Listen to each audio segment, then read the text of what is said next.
He my lovelies पाठा, आज कैसे हैं आप लोग। आई होप आप सभी अच्छे होंगे, स्वस्थ होंगे, अपना स्टोरी लाइन को एंजॉय कर रहे होंगे। तो जो कोई भी मेरे चैनल पे न्यू आया है, प्लीज़ मेरे चैनल को लाइक शेयर सब्सक्राइब करना मत भूलिएगा। और अगर आप लोगों को मेरे स्टोरी लाइन उसके प्लॉट पसंद आते हैं तो प्लीज़ मुझे कमेंट्स करके अप्रिसिएट करना ना भूलिएगा। फर्स्ट ऑफ ऑल मैं स्टोरी को बारे में थोड़ा बता दूं। हमेशा की तरह ये एक प्योर वांगसियन लव स्टोरी होने वाली है। किसी ने मुझसे कहा था कि दीदी ऐसी स्टोरी लाओ ना जहाँ पे विंग और वांगजी बचपन से एक दूसरे को जानते हो और एक दूसरे को प्यार करते हो। तो ये उसी टाइप की स्टोरी होने वाली, ब्रोमांस लव स्टोरी टाइप्स, जहाँ पे दोनों ब्रदर्स होने वाले, कजन ब्रदर्स, अपना भाई नहीं है दोनों, ठीक है ना। वांगजी के पापा और मम्मी चेंगोजुन और लैन ई, ठीक है। लैन ई की जो कजन सिस्टर है ना, उसकी शादी हो जाती है विंग के पापा से, जिसके बाद विंग होता है। तो इस तरह से देखा जाए तो थोड़ा सा है ना, दोनों ब्रदर हुए ना। तो ये ऐसे तरह से ब्रोमांस होने वाला है। ओके देन हम चलो स्टार्ट करते हैं इस लव स्टोरी को। आई होप कि कोई कंफ्यूजन नहीं है और यहाँ पे कोई किसी को अडॉप्ट नहीं करता है। ये नॉर्मली बचपन से लेकर बड़े होने तक की लव स्टोरी होने वाली है, जो कि थोड़ी सी टॉक्सिक, थोड़ा सा नोक झोंक और बहुत ज्यादा ऑब्सेशन वाला प्यार के साथ में होने वाला है, ठीक है। विंग, जिसकी एज अभी 19 साल होने वाली है, और ये एक गे स्टोरी होने वाली है। ओके, वो ना बरामदे में ऐसे घूम रहा था गैलरी में, और किसी को फोन लगा रहा होता है। फोन की रिंग जा रही होती है, लेकिन सामने वाला पर्सन फोन पिक नहीं कर रहा होता है। वहीं हमारा दूसरा शख्स है, वो है हमारा लैन वांगजी, जो कि 23 साल का है। कल उसका बर्थडे है। अभी रात के हो रहे हैं 11:30, और विंग लगातार लगातार उसे कॉल किए जा रहा है, किए जा रहा है, किए जा रहा है, बट वांगजी कॉल पिक नहीं कर रहा। विंग बहुत ज्यादा परेशान हो रहा था। वो बस एक बार हैप्पी बर्थडे बोलना चाहता था। लास्टली जब वो कॉल करता है 3-4 बार, सामने वाला बंदा जब कॉल नहीं उठाता है, विंग की आंखों में ये मोटे मोटे आंसू थे। विंग बहुत ही ज्यादा शांत किस्म का बच्चा है, वो बहुत कम बोलता है, जब तक जरूरी ना हो तब तक मुंह नहीं खोलता है। विंग अपना फोन लेता है, उसमें वो वांगजी का नंबर ऑलरेडी सेव था। इसमें वो लिख देता है हैप्पी बर्थडे गगा, और वो वेट कर रहा होता है कि वो मैसेज सीन कर लिया जाए, बट वो मैसेज सीन नहीं होता है। 12 बजने में बस 1 मिनट का वक्त बचा हुआ था। विंग दोबारा से कॉल करता और कहता please pick up the phone गा, please pick up the phone गगा, please pick up the phone गगा। तभी एक शख्स जो कि विंग के पापा हैं, वो कॉल आकर के फोन आकर के छीन लेते हैं। नंबर देखते ही फोन को सीधे दे मारते हैं दीवार पे, और विंग का कॉलर खींच कर पकड़ते हुए कहते हैं विंग, हमने कहा है ना, उनकी फैमिली से हमारा कोई लेना देना नहीं है। तुम जानते हो ना, उसकी मॉम की वजह से तुम्हारी मॉम की जान गई है। तुम्हें नहीं लगता कि उनकी फैमिली से दूर रहना चाहिए? हाँ, अगर तुम्हारी मॉम वहां नहीं जाती, ये हादसा नहीं होता, तो आज तुम्हारी मॉम हम सबके साथ होती। चुपचाप से जाकर सो जाओ, क्योंकि कल ड्रैगन फेस्टिवल होने वाला है, और मैं चाहता हूँ कि उसमें तुम हमारे साथ सम्मिलित हो। चले चाहे यहाँ से। विंग उस टूटे हुए फोन को देखता है, अपनी आंखों में आंसू लेता है, और वो उस टूटे हुए फोन को समेटता है, जिसका बैटरी ना निकल गया हुआ था। और ये उस टाइम जोन का स्टोरी है, जहाँ पे अभी हमारे तरह लेटेस्ट स्मार्टफोन्स नहीं आए हुए थे। वापस से वो सारे फोन को समेटते हुए अंदर आकर बेडरूम में लेट जाता है। उसके पापा आते हुए कहते हैं लाइट्स ऑन नहीं होनी चाहिए, चुपचाप से सो जाओ। विंग कहता है जी पापा। विंग अपने पापा से एक बार भी मुंह नहीं लगाता है। उसी के पापा उसे मारते हैं, टॉर्चर करते हैं, या कुछ भी कहते हैं, वो सब कुछ बर्दाश्त करता है। विंग सो जाता है। अगले तड़के मॉर्निंग वो उठता है और फोन देखता है, जहाँ पे उस मैसेज को सीन भी नहीं किया गया था। विंग बहुत ज्यादा उदास मन से अच्छे से रेडी होता है। व्हाइट कलर का शर्ट और ग्रे कलर का पैंट, और बगल में थैला लटकाते हुए वो घर से भाग जाता है 7:30 बजे ही। उसके पापा जो कि ब्रेकफास्ट बना रहे होते हैं, आवाज लगाते रह जाते, ए नाश्ता तो करके जाओ, पर विंग जा चुका था। विंग एक बेकरी शॉप में आता है, वहाँ पे एक बर्थडे वाला केक को सेलेक्ट करता है। सेलेक्ट करने के बाद उस पर एक एड्रेस लिख देता है, और उस केक को तुरंत डिलीवर करने के लिए बोलता है। वो डिलीवरी बॉय पैसा लेकर के डिलीवर करने के लिए चला जाता है। विंग बहुत खुश था, बहुत ज़्यादा खुश था। वो वेट कर रहा होता है कि शायद गगा उस केक को देखने के बाद उनसे मिलने के लिए आए, लेकिन वो बिल्कुल भी, मतलब उसने कुछ ऐसा बुरा सोचा ही नहीं था। उसके बाद वो लाइब्रेरी आता है, और वो वेट करता है कि अगर गगो को किक मिलेगा तो गगो उसे रिवर्स कॉल जरूर करेंगे। लाइब्रेरी आकर के वो पढ़ने के लिए बैठ जाता है। जब वो पढ़ाई कर रहा होता है, उसे बहुत सारी चीज़ें याद आ रही होती है। पहली बार जब वो तालाब के किनारे खड़ा था, उससे बड़ा लड़का उसके पास आते हुए कहता है, हे क्या कर रहे हो यहाँ पे? क्या तुम्हारा इरादा पानी में कूदने का है? उस समय विंग हमारा बस 5 साल का था। विंग उसे देखते हुए कहता, आप कौन हो? अंजी उसकी तरफ झुकते हुए कहता है, मैं तुम्हारा कका हूँ, मैं तुम्हारा कजन ब्रदर हूँ। समझ गए ना? अगर कोई तुम्हें बुली करे तो तुम मुझे कह सकते हो। ना ही अपने पापा को कहना, ना ही अपनी मम्मी को कहना। मुझसे कहना, मैं उससे निपट लूंगा। छोटा सा विंग उसकी बात सुनकर खुश हो जाता है और कहता है, कका। और इतना बोलकर उसके गोद में चढ़ जाता है। जितने दिन वांगजी के पापा मम्मी उस समय चॉन्चिंग में थे, उतने दिन तक वो विंग के पापा मम्मी के साथ अच्छे से रहते हैं, खेलते हैं, सब कुछ अच्छा होता है। लेकिन अचानक से एक दिन बहुत ज़्यादा हल्ला हो रहा था। क्यों हो रहा था पता नहीं, और गुस्से में वांगजी को उसके पापा मम्मी उसे खींच कर लेके जा रहे होते हैं। विंग कार के पीछे भागते हुए जा रहा था रोते रोते, गगा गगा गगा गगा, मत जाओ गगा, मत जाओ गगा, मत जाओ गगा। और भागते हुए विंग रोड पे गिर जाता है। इसके हाथ छिल गए थे। वांगजी कार रुकाकर भागते हुए बाहर आता है। उसके आंसुओं को पोंछते हुए कहता है, चिंता मत करो छोटे, मैं हमेशा तुम्हारे साथ हूँ। इतना बोल वो विंग के हाथों को फूंकता है, उसके ऊपर मिट्टी लगाता है, क्योंकि मिट्टी लगाने से ब्लड बंद हो जाता है। उसके छोटे से लिप पे पिक किस करते हुए कहता है, मैं लौट के जरूर आऊंगा, ठीक है ना? इतना बोल करके वो वांगजी हमारा वहां से चला जाता है। उसके बाद 1 साल में एक बार ड्रैगन फेस्टिवल के टाइम पे वांगजी के मम्मी पापा और वांगजी हमेशा चौंचिंग आया करते थे, ड्रैगन फेस्टिवल मनाते थे और चले जाते थे। हालांकि धीरे धीरे रिश्ता सुधरने के बजाय बिगड़ रहा था बड़ों के बीच में, लेकिन छोटे बच्चे जो कि हमारा वांगजी और विंग था, उसके बीच में रिश्ता रिश्ता काफी ज्यादा मजबूत होते जा रहा था। जैसे जैसे विंग वांगजी के पास आ रहा था, सिर्फ विंग का ऑब्सेशन नहीं बढ़ रहा था वांगजी के लिए, उस छोटे से विंग का, उस छोटे से वांगजी का भी ऑब्सेशन विंग के लिए बढ़ रहा था। उसके लिए मानो जैसे विंग पूरी दुनिया हो गई थी। उससे बात करना, उसके साथ रात में सोना, छत के ऊपर चुपके से चढ़ के रात को तारे देखना, ये सभी थिंग्स वांगजी और विंग को बहुत मजा देने लगा था। वांगजी हमेशा से विंग को एक क्रेजी वाले मूड ऑन में देखता था, क्योंकि यहाँ पे वांगजी बहुत ज्यादा जिद्दी है, गुस्से वाला है। उसे जो पसंद आता है वो वही करता है, उसे वही चाहिए होता है। सीचन भी इस बात से अछूता नहीं थे कि वांगजी का रुझान विंग की तरफ काफी ज्यादा है। हालांकि वांगजी को इस समय के एज में ये नहीं पता था कि ये इसका ऑब्सेशन एक दिन बहुत बड़ा उसके लिए ट्रेजेडी क्रिएट करने वाला है। Back to the present, wing इन सभी तमाम बातों को सोचते हुए कहता है, कगा आप मुझे कॉल तो करोगे ना? फिर वो टाइम देखता और कहता है, बस 2 घंटे ही तो लगेंगे जाने में, मैं चला ही जाता हूँ, शाम होते होते मैं लौट आऊंगा। ये बोलते हुए वो सीधे सारे बुक्स को वापस से रिस्टोर करता है एंड देन भागता है बस स्टैंड। बस में आकर बैठते ही वो कहता है, काका मैं आपसे मिलने आ रहा हूँ। वही दूसरी तरफ वांगजी जब सुबह में सोकर उठता है, फोन देखता है, उसमें मैसेज आए हुए थे। उसने ऊपर से ही एक लाइन पढ़ा था, हैप्पी बर्थडे गो। इसके आगे का उसने कुछ पढ़ा ही नहीं। फोन को रख देता है, रेडी होने के लिए चला जाता है।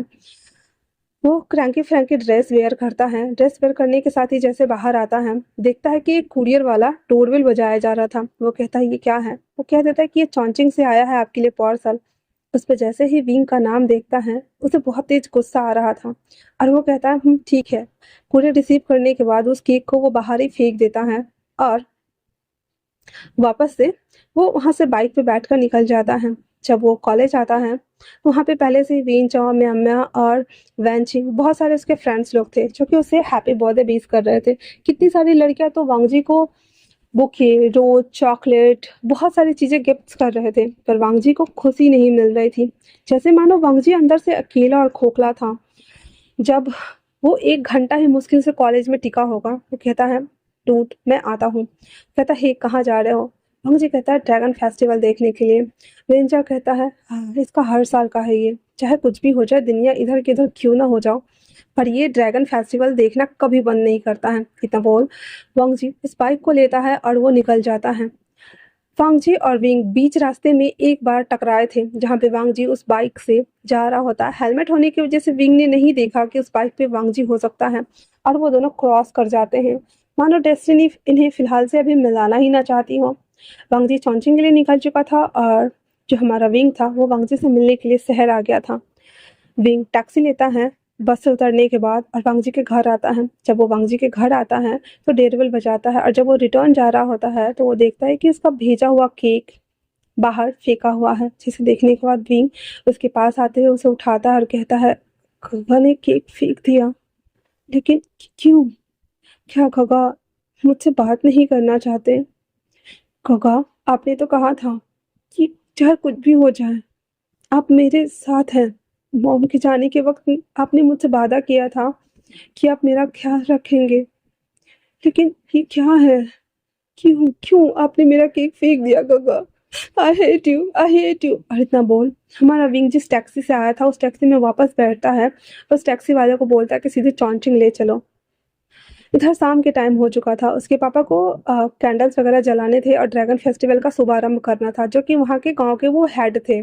दैट्स वाई सभी चीज़ों का आयोजन किया जा रहा था और लास्ट में सबको प्रतियोगिता के लिए इनाम देना था। उसके पापा विंग को ढूंढने के लिए अपने कुछ दोस्तों को बोलते हैं। वहीं पे उस गांव में हुआलिन, जो कि विंग का विरोधी कह सकते हैं हम, हालांकि वो विंग के साथ ही कॉलेज में पढ़ता है, उसी विंग शहर के कॉलेज में पढ़ता है, लेकिन वांगजी का कॉलेज अलग है, विंग का कॉलेज अलग है, ठीक है। और वो दोनों वहीं पे पढ़ता है। बचपन से ही हुआलिन को विंग से जलन होती है, क्योंकि विंग के पापा इस गांव के प्रमुख थे, जिस वजह से विंग कुछ नहीं भी करता था, क्योंकि विंग ना कभी किसी से बात ही नहीं करता था। जैसे कि वांगजी की पर्सनालिटी है हमारी एकदम खामोश, रूड एटीट्यूड, तो हमारा विंग रूड नहीं है बट फुल ऑन एटीट्यूड है। वो क्लास में भी जाता है, चुपचाप अपना होमवर्क बनाता है, बैठा रहता है, क्लास अटेंड करता है, सीधे घर आता है। ना ही उसने कभी कोई लड़की से बात की, ना ही वो कभी किसी लड़कों के साथ इन्वॉल्व हुआ, ना ही उसने कभी फुटबॉल खेला, ना ही कभी वो किसी प्रतियोगिता में भाग लिया। मतलब कि वो उसे सिर्फ अपने पढ़ाई से मतलब है। घर आकर के वो रोज वांगजी को मैसेज करता, बात करता। पहले तो वांगजी उससे बात करता था, लेकिन पिछले 3-4 साल से वांगजी उससे बात करना बंद कर चुका है। लेकिन विंग उसे रोज मैसेज करता था और वांगजी उस मैसेज को वो रोज देखता था, पर रिस्पॉन्स नहीं करता था। और बर्थडे वाले दिन मैसेज जब भी करता था तो वांगजी बाद में उसे देखता भी था, जिस वजह से विंग ना धीरे धीरे और शांत हो गया था। और वहीं हुआलिन, विंग इतना ज्यादा कूल डाउन होने के बावजूद भी कॉलेज में विंग का क्रेज अलग ही लेवल का था, क्योंकि वो देखने में बहुत ज्यादा ब्यूटीफुल था, गर्लिश बॉडी के साथ में। बट हुआलिन बहुत ज्यादा स्मार्ट हैंडसम था, पर लड़कियां इसको छोड़कर विंग के पीछे बहुत ज्यादा लट्टू होती थी और उसके बारे में गॉसिपिंग्स होते थे, पर कभी भी विंग तो किसी को भाव ही नहीं देता था, जिस वजह से हुआलिन के मन में विंग के लिए नफरत पैदा हो गई थी। तो जब उसके पापा विंग को ढूंढ रहे होते हैं, हुआलिन कहता है, अंकल विंग तो आज कॉलेज आया ही नहीं, पता नहीं वो कहाँ है, हो सकता है कि वो किसी गर्लफ्रेंड्स के साथ में हो। इतना सुनना हुआ ही था तो उसके पापा उसे घूर कर देखते हैं और कहते हैं, मेरा बेटा ऐसा नहीं है।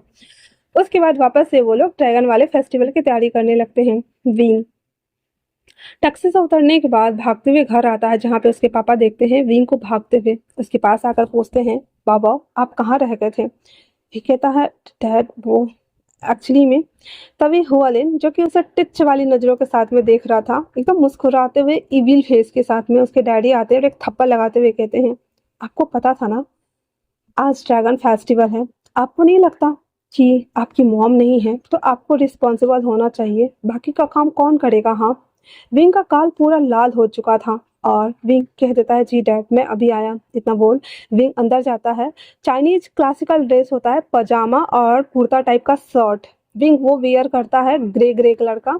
बाहर आता है, 3 अगरबत्ती को एक साथ बहुत बड़ा वाला का लेता है, फिर उसके पापा लेते हैं। अब प्रीस्ट मंत्र संतर बोलना चालू करते हैं, अटरम पटरम चटरम, और वो उसके बाद वो तीनों ऐसे जैसे होता है ना, वो ऊपर से नीचे बो डाउन करना, तो 3 बार बो डाउन करते हुए वो बड़े से पात्र में वो तीनों अगरबत्ती को ऐसे घुसा देते, खोस देते मतलब। उसके बाद वो साइड हो जाकर और घंटा लेके बजाना स्टार्ट करता है विंग हमारा। विंग हाथ से घंटा बजा रहा था, उसके पापा भी घंट बजा रहे थे, लेकिन विंग की आंखों में आंसू था, क्योंकि वो वांगजी को आज उसने बर्थडे केक भेजा, लेकिन वांगजी ने उसे रिसीव नहीं करने के बजाय फेंक दिया था। तो विंग के दिल में था कि वो पिछले 3-4 सालों से वांगजी गग्गा को मनाने की कोशिश कर रहा है, लेकिन वांगजी गग्गा गुस्सा है। आखिरकार क्यों? क्योंकि उसने अपनी मॉम खोया, तो गुस्सा उसे होना चाहिए, उसके डैड से, उसके मॉम से, इवन अपने डैड से भी, इवन अपने मॉम से भी। बट वांगजी गग्गा उसे गुस्सा है और वो उससे बात भी नहीं कर रहे हैं। ये सारी बातें ना अंदर से ना विंग के दिल को ना छलनी छलनी कर रहा था। विंग की सांसें हैवी हो रही थी और उसे सांस लेने में प्रॉब्लम हो रही थी। वहां पे बहुत सारे लोग थे जो कि एक एक करके 3-3 अगरबत्ती जला करके उस बड़े से पात्र में ना घुसाते जा रहे थे, मतलब उसे खोसना बोलते हैं यार, ठीक है। तो उसमें डाले जा रहे थे, डाले जा रहे थे, डाले जा रहे थे। विंग उस घंट को बजा रहा था, बजा रहा था।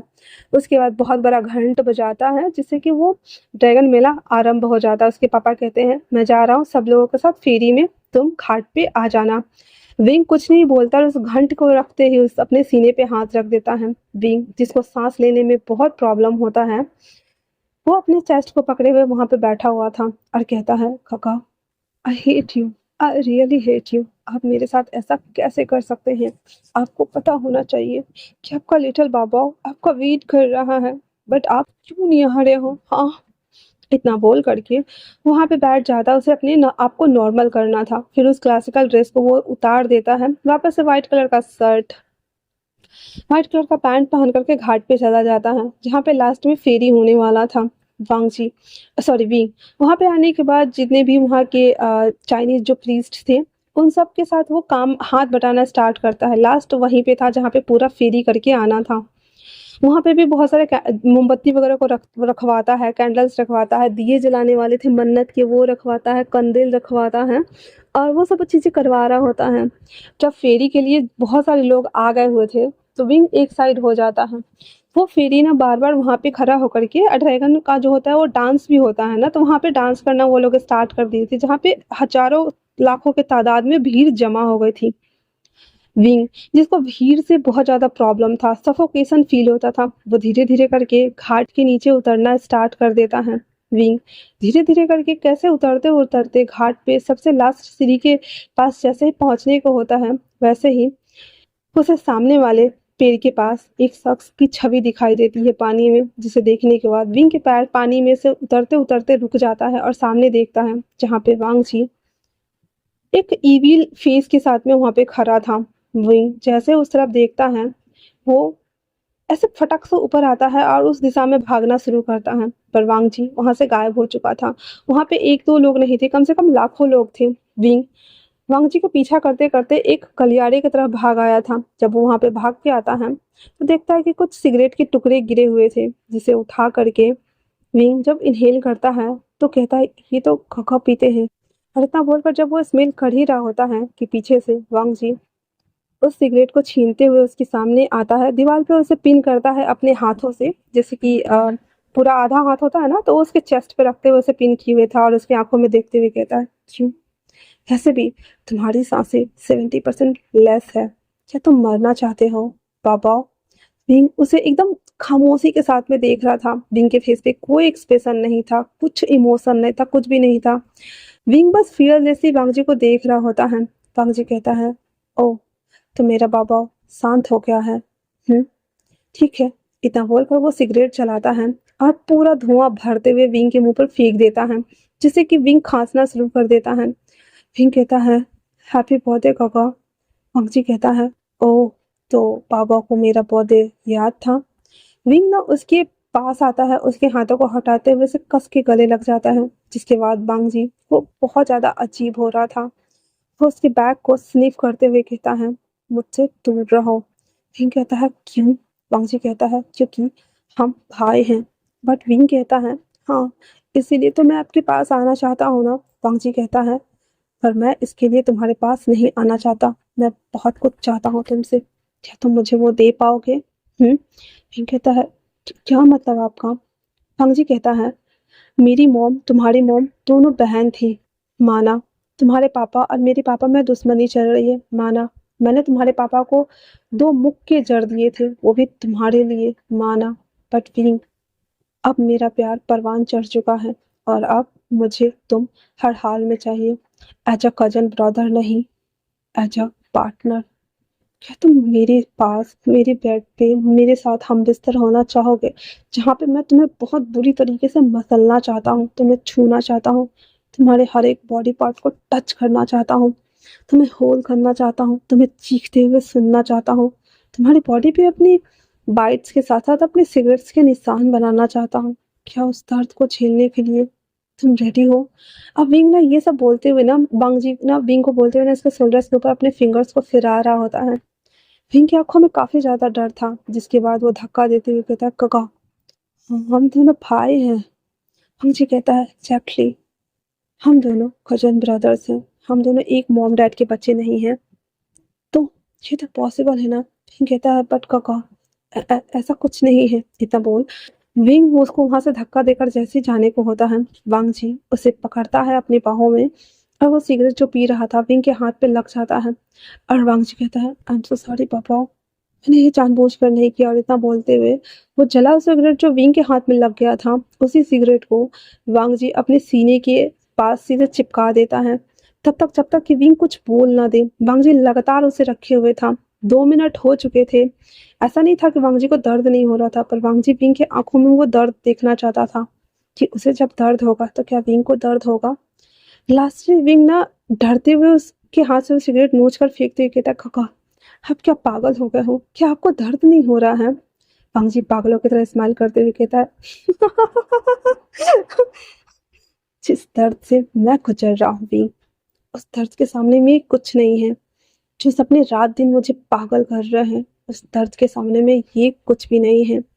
और केक पे तुमने क्या लिखा था? हैप्पी बर्थडे काका। काका की जगह पे और काका होना चाहिए था ना विंग? हाँ, तुमने क्यों नहीं लिखा? इतना बोल वांग जी उसके दोनों शोल्डर को ऐसे ऐसे खींचे रहा, ऐसे दीवार पे फिर से पिन कर रहा होता है। पिन कहता है काका आपको दर्द हो रहा होगा ना, मैं इस पे चलिए दवाई लगा दूं। वांग जी कहता है उस दर्द का क्या जो अंदर है? हाँ, ये दर्द तो भर जाएगा, पर उस दर्द का क्या जहाँ पे मैं तुम्हारे लिए पागल हुए जा रहा हूँ।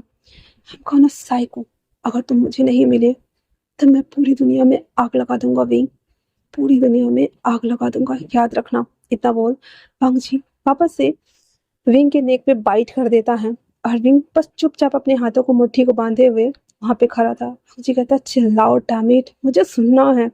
पर विंग कुछ भी नहीं बोल रहा था। वांग जी कहता ठीक है फिर एक बार और सही। इतना बोल वांग जी फिर से कस के बाइट कर देता। उस समय घंट बज रहा था और विंग की चिल्लाने की वॉइस वांग जी के कानों में जा रही थी हल्की हल्की।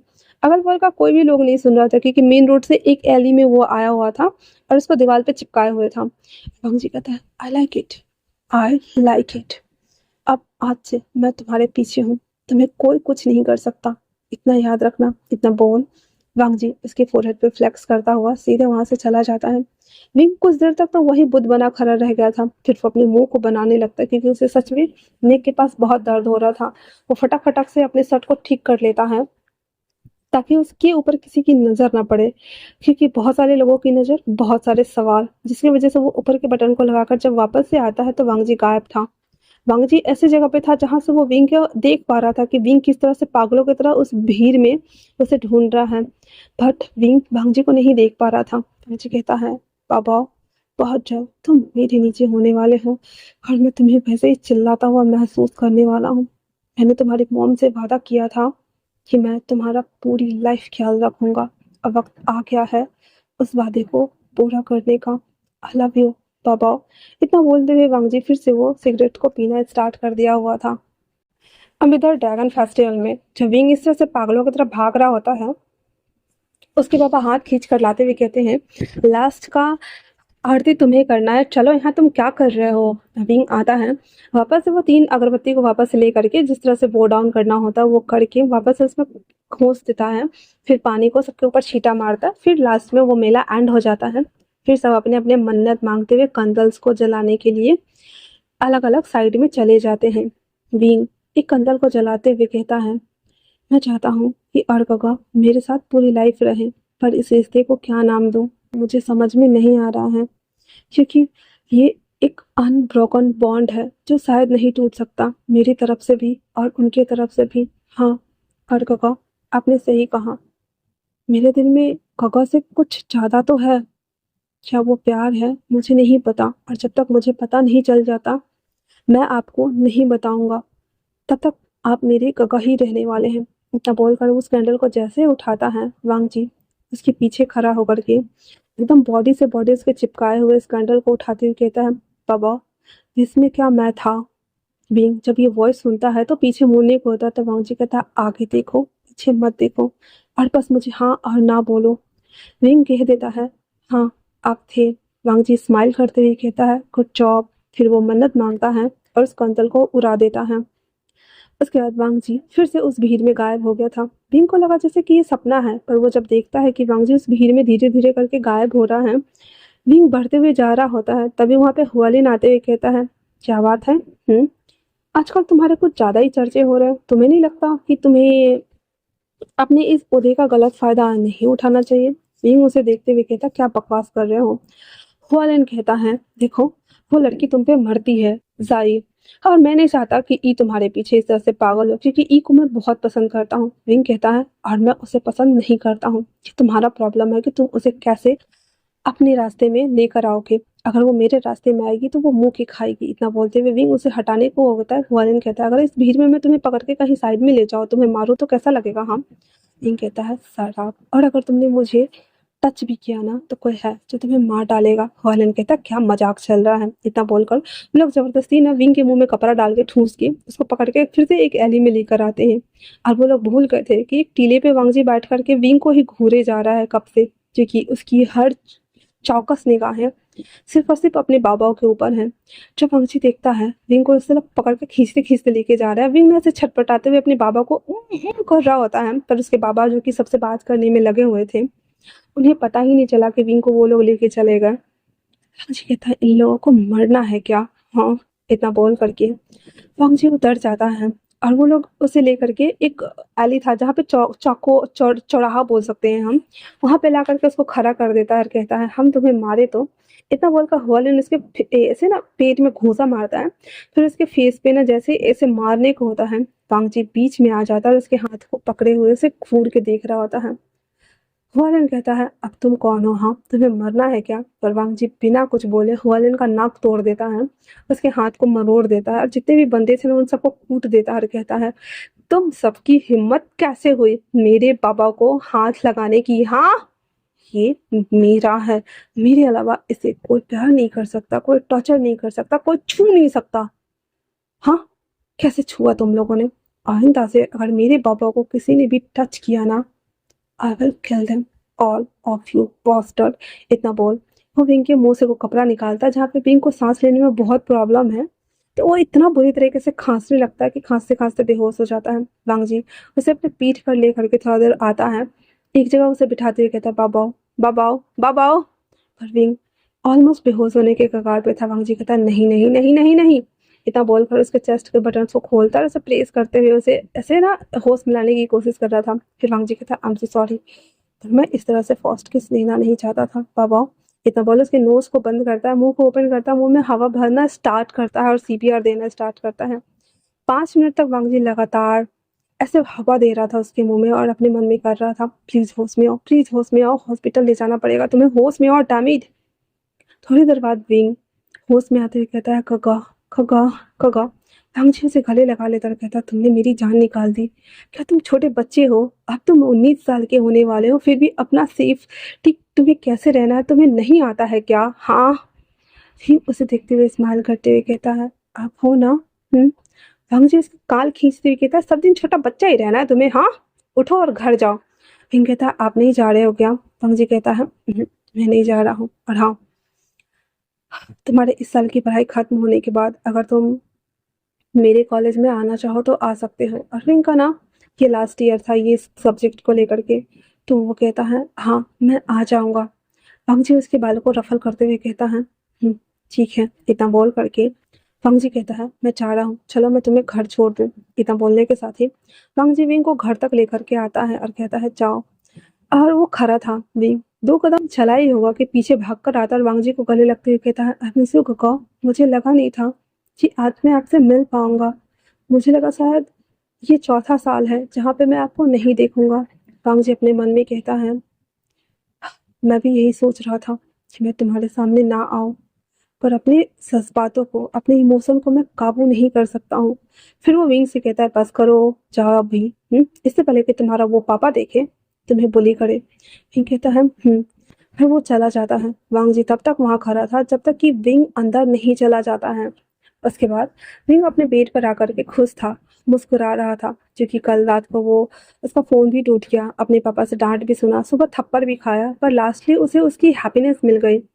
विंग अपना डायरी निकालता है, उसमें अपने सारे दिल की बात लिख डालता है, इवन ये भी कि उसे सांस लेने में प्रॉब्लम होती है, तो काका ने उसे कैसे सीपीआर दिया और उन्हें ठीक किया। विंग बहुत खुश था, बहुत ज़्यादा। वो सब करने के बाद जब विंग सोया हुआ था, उसके पापा उसके पास आते हुए कहते हैं, विंग बेटा, हाँ, आज तुम्हारी मॉम की पुण्यतिथि भी है। क्या तुमने एक बार भी अपनी मॉम के बारे में सोचा? नहीं, तुम्हें तो अपनी अरगवा का बर्थडे याद है, पर मॉम का पुण्यतिथि नहीं। क्या तुम अपनी मॉम से प्यार नहीं करते? हनी, क्या बाबा हमारा हमसे सच में अलग हो गया है?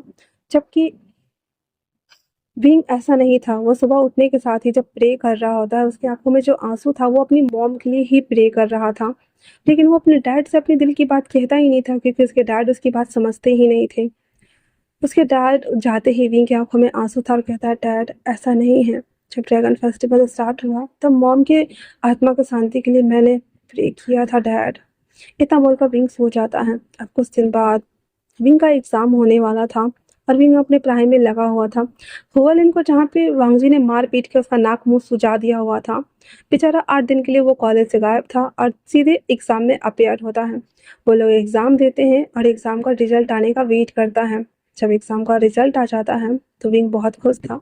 उसके परसेंटेज काफ़ी अच्छे आए थे। वो फॉर्म सबमिट करने के लिए लेकर के आता है, कहता डैड मुझे इस कॉलेज में जाना है। और इसके डैड को पता नहीं है कि इस कॉलेज में वांगजी भी पढ़ता है, इसलिए उसके डैड उस पर साइन कर देते हैं और हमारा विंग हो गया था फर्स्ट ईयर का स्टूडेंट। ठीक है, उसके बाद वो फॉर्म को सबमिट कर देता है। एक एंट्रेंस एग्ज़ाम निकालने के बाद कॉलेज में जाने के लिए वो खुद को प्रिपेयर कर लेता है। कॉलेज का पहला दिन था। विंग बहुत एक्साइटेड था।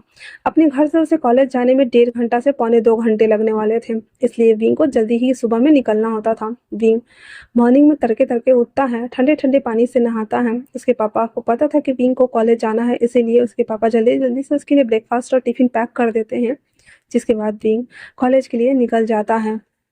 कॉलेज आते ही विंग ना सारे जो फॉर्म होता है ना एक बार और सबमिट करवाना होता है ना, तो जब वो करवाने के लिए आता है वहाँ पे उसकी मुलाकात होती है नी सैंग, यूविन, जिया और केविन से। विंग उन सबको देखते हुए कहता है हेलो। वो सभी विंग को देखकर काफ़ी खुश हो गए थे, क्योंकि विंग देखने में काफ़ी ज़्यादा ब्यूटीफुल अट्रैक्टिव था, जिसके बाद कोई देखते हुए ये नहीं कह सकता कि भाई मुझे तुमसे बात नहीं करनी है। ऐसा वाला सीन बिल्कुल नहीं था। वो सभी हेलो करते हैं। फिर सब लोग साथ में फॉर्म को सबमिट करके लास्ट का जो जितना प्रोसेस बचा हुआ था वो सब कुछ कंप्लीट कर लेने के बाद वो सब बाहर आते हैं। फिर सब एक दूसरे को इंट्रो करते हैं, हे हाय मेरा नाम नीहिसेंग है। विंग कहता है हेलो और मेरा नाम वी है। फिर यूबिन कहता है आई एम यूबिन और जिया कहती है हे हाय आई एम जिया। और फिर केविन कहता है और मेरा नाम कैबिन है। इस तरह से पांचों एक दूसरे को इंट्रो कर लेते हैं। जहाँ पे वांगजी का फ्रेंड था विन चाओ, म्या वेंचिंग और शुयांग, वहीं पे विंग का ये सारे फ्रेंड्स बन गए हुए थे। उसके बाद विंग और वो सब ना अपना अपना सब्जेक्ट बताते हैं, तो सबका सब्जेक्ट ना सेम सेम ही था। वो कहता है ओ गॉड थैंक गॉड। फिर कहता है एक्स्ट्रा क्लासेस के लिए हमें ना सब्जेक्ट सेलेक्ट करना होगा कि हम लोगों को क्या क्या चाहिए। इतना बोलकर पहले तो वो लोग अपने अपने क्लास में आते हैं। फिर लंच टाइम में एक्स्ट्रा सब्जेक्ट क्लास का वो लोग चूज करते हैं, जैसे कि किसी को सिंगिंग के लिए, तो किसी को इंस्ट्रूमेंट बजाना था, तो कोई को स्विमिंग करने जाना था, किसी को डांस करने जाना था, किसी को एक्टिंग करने जाना था। तो उन सब ने अपना अपना एक जॉनर चुन लिया था एक्स्ट्रा क्लास के तौर पे, जो कि एक एक क्लास उन लोगों का सबका होने वाला था। और हमारे यूबिन ने चुना था फुटबॉल खेलना। ठीक है, उसके बाद वापस से वो लोग सेकेंड हाफ क्लास में जाते हैं और पढ़ाई करते हैं। जब वो लोग लौट रहे होते हैं तो विंग ना ये सोच रहा होता है कि वो वांगजी को सरप्राइज देगा, इसलिए कहता है आप लोग जाओ मैं अभी आता हूँ। और हाँ, मुझे ना बिजनेस एडमिनिस्ट्रेशन वाले डिपार्टमेंट की तरफ जाना है, मुझे बताओगे कोई रास्ता? यूबिन कहता है इस तरफ से वो वाला बिल्डिंग है। विंग हाँ में सर हिलाते हुए सबको बोल देता है कि बाय बाय। फिर नील सिंह कहता है तुम क्यों जा रहे हो? तो विंग कहता है वहाँ पे मेरे काका पढ़ते हैं, दैट्स वाई मैं उनसे मिलकर आता हूँ। वो सब लोग बाय बाय करते हुए चले जाते हैं। विंग जब वहाँ जाता है तो देखता है कि जो हमारा अ, जो वांगजी है ना, वो सुयांग को ना कैमरा में ना ऐसे शूटिंग कैसे करना है ना, रिकॉर्ड कैसे करना है, तो उस फंक्शन को समझा रहा होता है। और वो लेटेस्ट कैमरा आया हुआ था, जिस वजह से ना उसे समझ में नहीं आ रहा था। बार बार ना हमारा वांगजी ना उसे समझाने की कोशिश कर रहा होता है। विंग जैसे ही डोर ओपन करके अंदर आता है उस क्लास में, क्योंकि वो बिल्डिंग था, बिल्डिंग एंटर करते ही वो सब रूम चेक करते करते एक रूम में आता है जहाँ पे उसे साउंड सुनाई दे रहा था। वो रूम में एंटर करता है तो देखता है कि वांगजी ना सुयांग के कंधे की तरफ हाथ रख करके दोनों झुक करके कैमरा में घुसे पड़े हैं। अब विंग पहले तो खुश हो गया था, लेकिन सुयांग ऐसे उसे ऐसे हक करके, जैसे दोनों आदमी सामने देख रहा है, फिर एक आदमी दूसरे पर्सन की तरफ कैसे पलटता और हक करता है, ऐसे वैसे हक करते हुए ना उसके गाल पे ना पिक्किस कर लेता है, जिसके बाद तो विंग का मुंह ही बन गया था। विंग के ऊपर जेलसी ओवरलोड थी और वो कहता है फटक से वांगजी काका जब इतना सुनना हुआ था कि सुयांग और वांगजी दोनों उस तरफ देखते हैं और वांगजी तो शॉक्ड था और सुयांग उसको अभी भी पकड़े हुए था। वांगजी एक कोहनी मारता है सुयांग को और उसे अलग करते हुए उसके पास आते हुए कहता है, तुम यहाँ क्या कर रहे हो बाबा? विंग तो वांगजी को बिल्कुल नोटिस नहीं कर रहा था, वो सुयांग को घूर घूर कर देख रहा था और कहता है, आई एम सो सॉरी, शायद मुझे नहीं आना चाहिए था। एक्चुअली में मैं बस बताने आया था कि मैंने एडमिशन करा लिया है। और इतना बोल विंग फटक से डोर ओपन करता है और वहाँ से वो भाग जाता है रोते हुए। मुझे कहता है विंग, और वो भी उसके पीछे आता है, लेकिन तब तक विंग ने भागते भागते वहाँ से निकल चुका था। और शुयांग आते हुए कहता है, ये कौन है? हाँ, वांग जी उसे घूर कर देखता है। तभी वहाँ पे हमारा शुयांग भी आ गया हुआ था, सॉरी वेंचाओ भी आ गया था और कहता है, क्या बात है तुम दोनों को? हाँ, वेंचाओ के साथ में वेंचाओ की गर्लफ्रेंड वांग लिंगजाओ भी थी और कहती है, वो छोटा सा पपी भागकर क्यों गया? वांग जी उन सबको घूरते हुए कहता है, वो मेरा है, वो पपी नहीं है। इतना सुनना हुआ ही था तो वेंचिंग कहती है, क्या कहा तुमने? क्या क्या वो वही है? वो कहता है हाँ। तो फिर वेंची कहती है, जब मैमा को पता चलेगा तब क्या होगा? वांग जी कहता है, सो व्हाट, मैंने कभी मैमा को नहीं कहा था मेरे पास आने के लिए।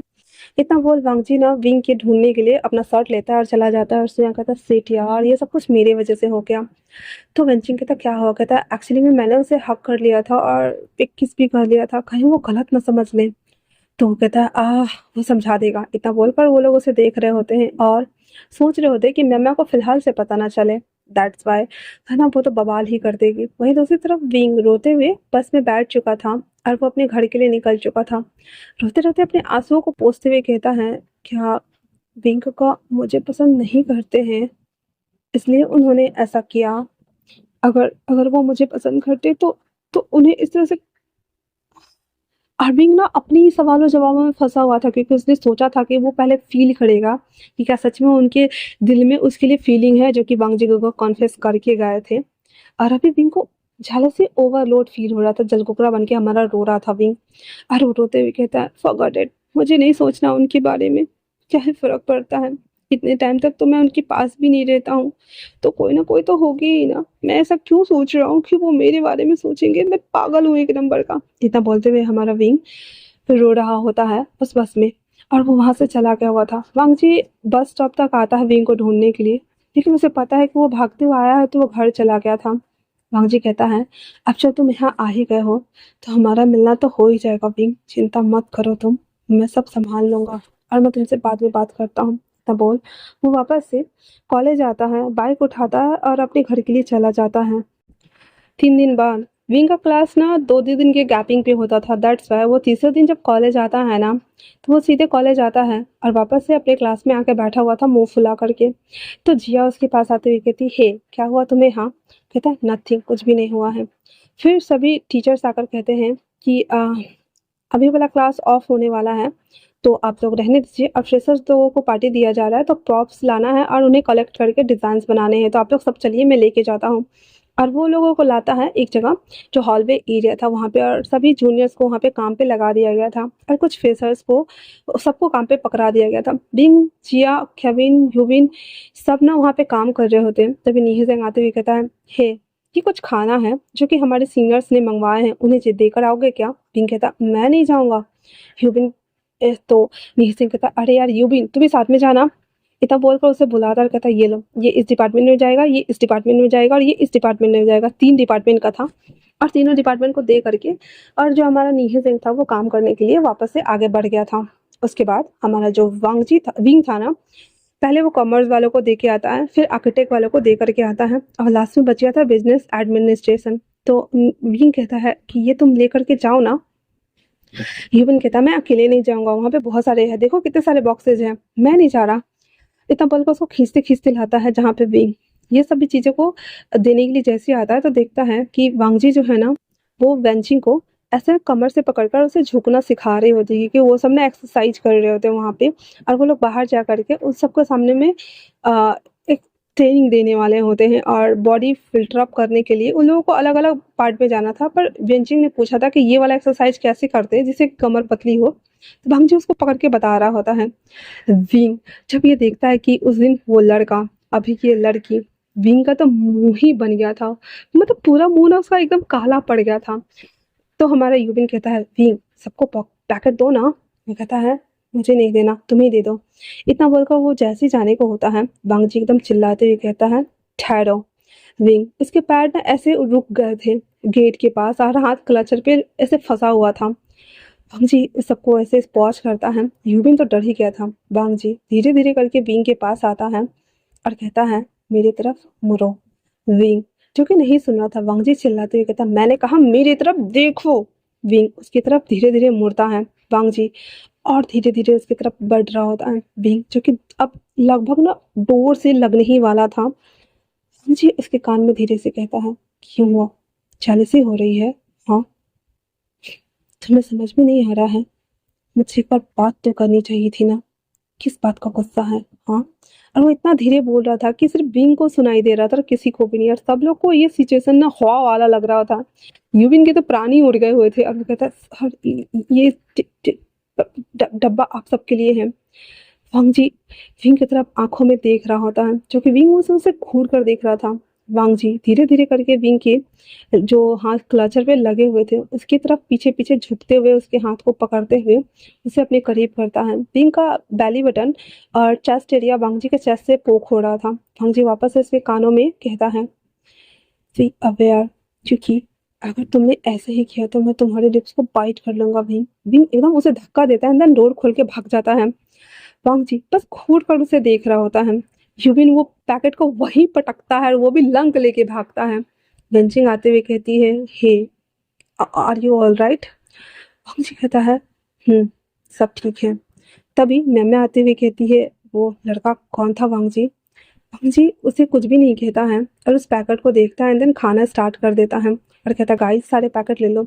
मैम आते हुए कहती है, सीजे वो लड़का कौन था, हाँ, जिसके करीब वांग जी इतना था? और जब मैम ना पानी का बॉटल लेकर आई थी ना, तो वांग जी उसके ऊपर चढ़ते जा रहा था। वो सीन वो देख रही थी। रंजी कहती है, एक्चुअली में ये वही है जिसे वांग जी लाइक करता है। इतना सुनना हुआ था कि उसके हाथ से पानी गिरता है और वेंचाओ के सर पे लगता है। जाकर के वेंचाओ कहता है, ये क्या कर रही हो तुम मैम? मैं अभंग लिंग आते हुए कहती, तुम अंधी हो क्या? तुम्हें दिखाई नहीं देता? तुम मेरे बॉयफ्रेंड के सर पे पानी मार रही हो? मैम कहती, आई एम सो सॉरी। और उसको लांगते हुए ऐसे गिरते पड़ते उसके सामने आते हुए कहती, वांग जी क्या ये सच है कि ये वही है? वांग जी कहता है, हाँ ये वही है और मैंने पहले ही तुमसे कहा था कि मेरा ऑलरेडी एक कमिटेड पार्टनर है। लेकिन तुम ही थी जिसने कहा था कि तुम्हें एक चांस चाहिए। हार वो खुद तुमने मांगा था, मैंने नहीं दिया था। मैं कहती है, सो व्हाट? मुझे लगा कि मैं इन 4 सालों में तुम्हें अपना बना लूंगी। लेकिन क्या तुम उन 4 सालों में 1% भी तुम मुझे पसंद नहीं कर पाए थे वांग जी? वांग जी कहता है, मैं उसे बचपन से लाइक करता हूँ, जब वो 5 साल का था। तुम्हारे लाइक में और उसके लाइक में क्या अंतर है, ये तुम्हें सोचना चाहिए म्या। और हाँ, तुम मुझे पसंद करती हो, मैं उसके लिए ऑब्सेस्ड हूँ, वो मेरा जुनून है, इसलिए दूर रहो वरना चल जाओगी। और वांगजी उसे फुल ऑन धमकी दे रहा था। सबको पता है कि वांगजी के पापा मम्मी अब्रॉड में रहते हैं और उसके गगा भी उन्हीं के साथ रहते हैं। वांगजी अब्रॉड नहीं गया है क्योंकि उसे विंग चाहिए था। सबको पता था कि एक हिडन कमिटेड पार्टनर वांगजी के लाइफ में है, पर अब जाकर सबको पता चला कि वो क्यूट बॉय हमारा वांग जी के लिए ऑब्सेस्ड बॉय है। मैं कहती है, अच्छा ऐसा क्या? और इतना बोलकर वांग जी के हाथ को लेती है, अपने ब्रेस्ट पे रखते हुए कहती है, क्या ये सब देखने के बाद भी तुम्हारा मन नहीं करता? और इतना बोलते हुए सब बैक में थे। मैं अपना शर्ट सीधे खोलकर उसके सामने में अपेयर हो जाती है। वांग जी अपनी नज़रों को दूसरी तरफ टर्न कर लेता और कहता है, तुम्हें लगता है कि तुम्हारी बॉडी से मैं प्यार करता हूँ? अगर मैं किसी को बोल दूँ ना, तो मेरे साथ सोने के लिए सब रेडी हो जाए। मेरे लिए ये बॉडी का प्यार मायने नहीं रखता है। इतना बोल मुंशी बगल में पड़ा हुआ शर्ट उठा करके उसके ऊपर डालता है और कहता है, मेरे लिए वो शख्स मायने रखता है जिसके दुखी होने से मुझे दर्द होता है, जिसके रोने से मुझे रोने का मन करता है, जिसे कोई हर्ट करता है उसे जान से मारने का मन करता है। फिर उसके कान में धीरे से कहता है, और जिसे देखने मात्र से मैं हार्ड हो जाता हूँ, पर तुम्हें देखने के बाद ऐसा कुछ फीलिंग नहीं आता मैम। मैंने बस तुम्हें बस अपनी दोस्त की नज़रों से देखा है। आई नो कि तुम्हें वो कभी ऐसा फील नहीं हुआ, और यकीन मानो मेरे लिए विंग मेरा ऑब्सेशन है, मेरा जुनून है। प्लीज़ अपने आप को संभालो वरना मैं तुम्हें जला के राख कर दूंगा। इतना बोल पंग जी वापस से साइड लग जाता है और खाना शुरू कर देता है। उस कमरे का माहौल एकदम टेंस्ड वाला हो गया था। सबको डर लग रहा था इस विंग वांग जी से क्योंकि वांग जी पहले कभी इस तरह से रिएक्ट नहीं करता था। वो बोलता था नहीं तो हाँ, नहीं रहने दो, ओह क्या ही फ़र्क पड़ता है, छोड़ो जाने दो, इस तरह से आंसर करता था। लेकिन अभी वो सीधे खुलेआम सबको धमकी दे रहा होता है। दैट्स व्हाई वेंचिंग बस उसे देखती हुई रह गई थी और शॉक्ड थी। और वो म्याम्या के पास आती है और उसे ऐसे बाहर आते हुए जल्दी-जल्दी से उसके सर्च को बटन को बंद करते हुए कहती है, "म्याम्या, तुम्हें समझना होगा, ये बात तुम्हें हम सबको पता है कि वांग जी की लाइफ में एक कमिटेड पार्टनर है, पर मैंने तुम्हें मना किया था कि उसके पीछे मत जाओ, लेकिन तुम गई थी। बेबी, मेरी तरफ देखो।" म्याम्या वेंचिंग के गले लग जाती है और रोते हुए कहती है, "सीजे, क्या वो सच में मुझे पसंद नहीं करता?" म्याम्या जो कि वेंचिंग को लाइक करती थी, पर म्याम्या भी इतने 4 सालों से उसका वेट कर रही थी कि काश उसका दिल टूटे और उसे मौका मिले उसे सँभालने का। अभी वेंची के पास सेल्फिशनेस बोलो या व्हाटएवर जो भी बोलो, पर उसका प्यार अगर उसे इस तरह से मिल रहा है तो उसके लिए ये सही था। दैट्स व्हाई वो कहती है, तुम्हें समझना होगा और मैं हूँ तुम्हारे साथ। इतना बोल करके उसे गले लगा लेती है, उसे सूप कर रही होती है, कहती है चलो मेरे साथ, और उसे अपने रूम पर लेकर चली जाती है उसे कंसोल करने के लिए।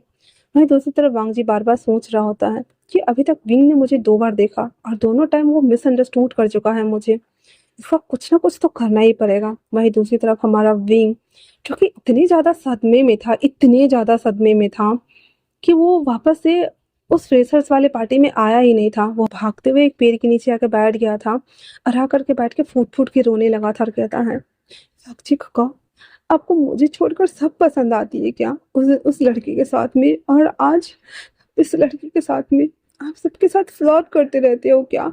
आपने तो कहा था कि आपके दिल में मेरे लिए कोई फीलिंग्स है, जज़्बात है। मैं आपको बाबा से ज़्यादा पसंद हूँ। फिर आप मुझे हर्ट क्यों कर रहे हैं? सिर्फ़ इसलिए कि मैं आपको कन्फेस कर दूँ कि मैं आपको पसंद करने लगा हूँ। हाँ, तो शायद मैं करने लगा हूँ। जब से आपने मुझे वो किस किया और मुझे गले लगाया, जिस तरह से टच किया।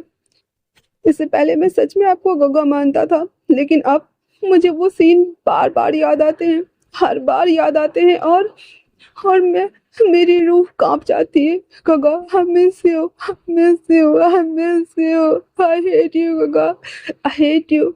आप मेरे साथ ऐसा कैसे कर सकते हैं? आप मेरे होते हुए किसी और के साथ फ्लर्ट कैसे कर सकते हैं? और वांग जी ना विंची के कमर पे हाथ रखा हुआ था उस टाइम, अनफॉर्चुनेटली। अब वो सब बस एक फ्रेंड्स थे, पर विंग ने इसे पूरा गलत ले लिया था और वो फूट-फूट कर रो रहा था। तभी बारिश होने लगती है और विंग कहता है, "अगर मैं आपको पसंद नहीं हूँ ना, तो मैं आपके पास कभी नहीं आऊँगा, कभी नहीं आऊँगा।" वो अपना बैग-वैग ना सब छोड़ दिया हुआ था और वो सीधे ना ऐसे अ, यूनिवर्सिटी से ना पैदल-पैदल निकल गया हुआ था। भाई वांग जी जब बारिश कड़कने की आवाज़ सुनता है ना तो कहता है, "क्या बारिश हो रहा है बाहर?" कहता है, "हाँ।" कहता है, "शिट!" और वो खाना छोड़कर भागता है बाहर।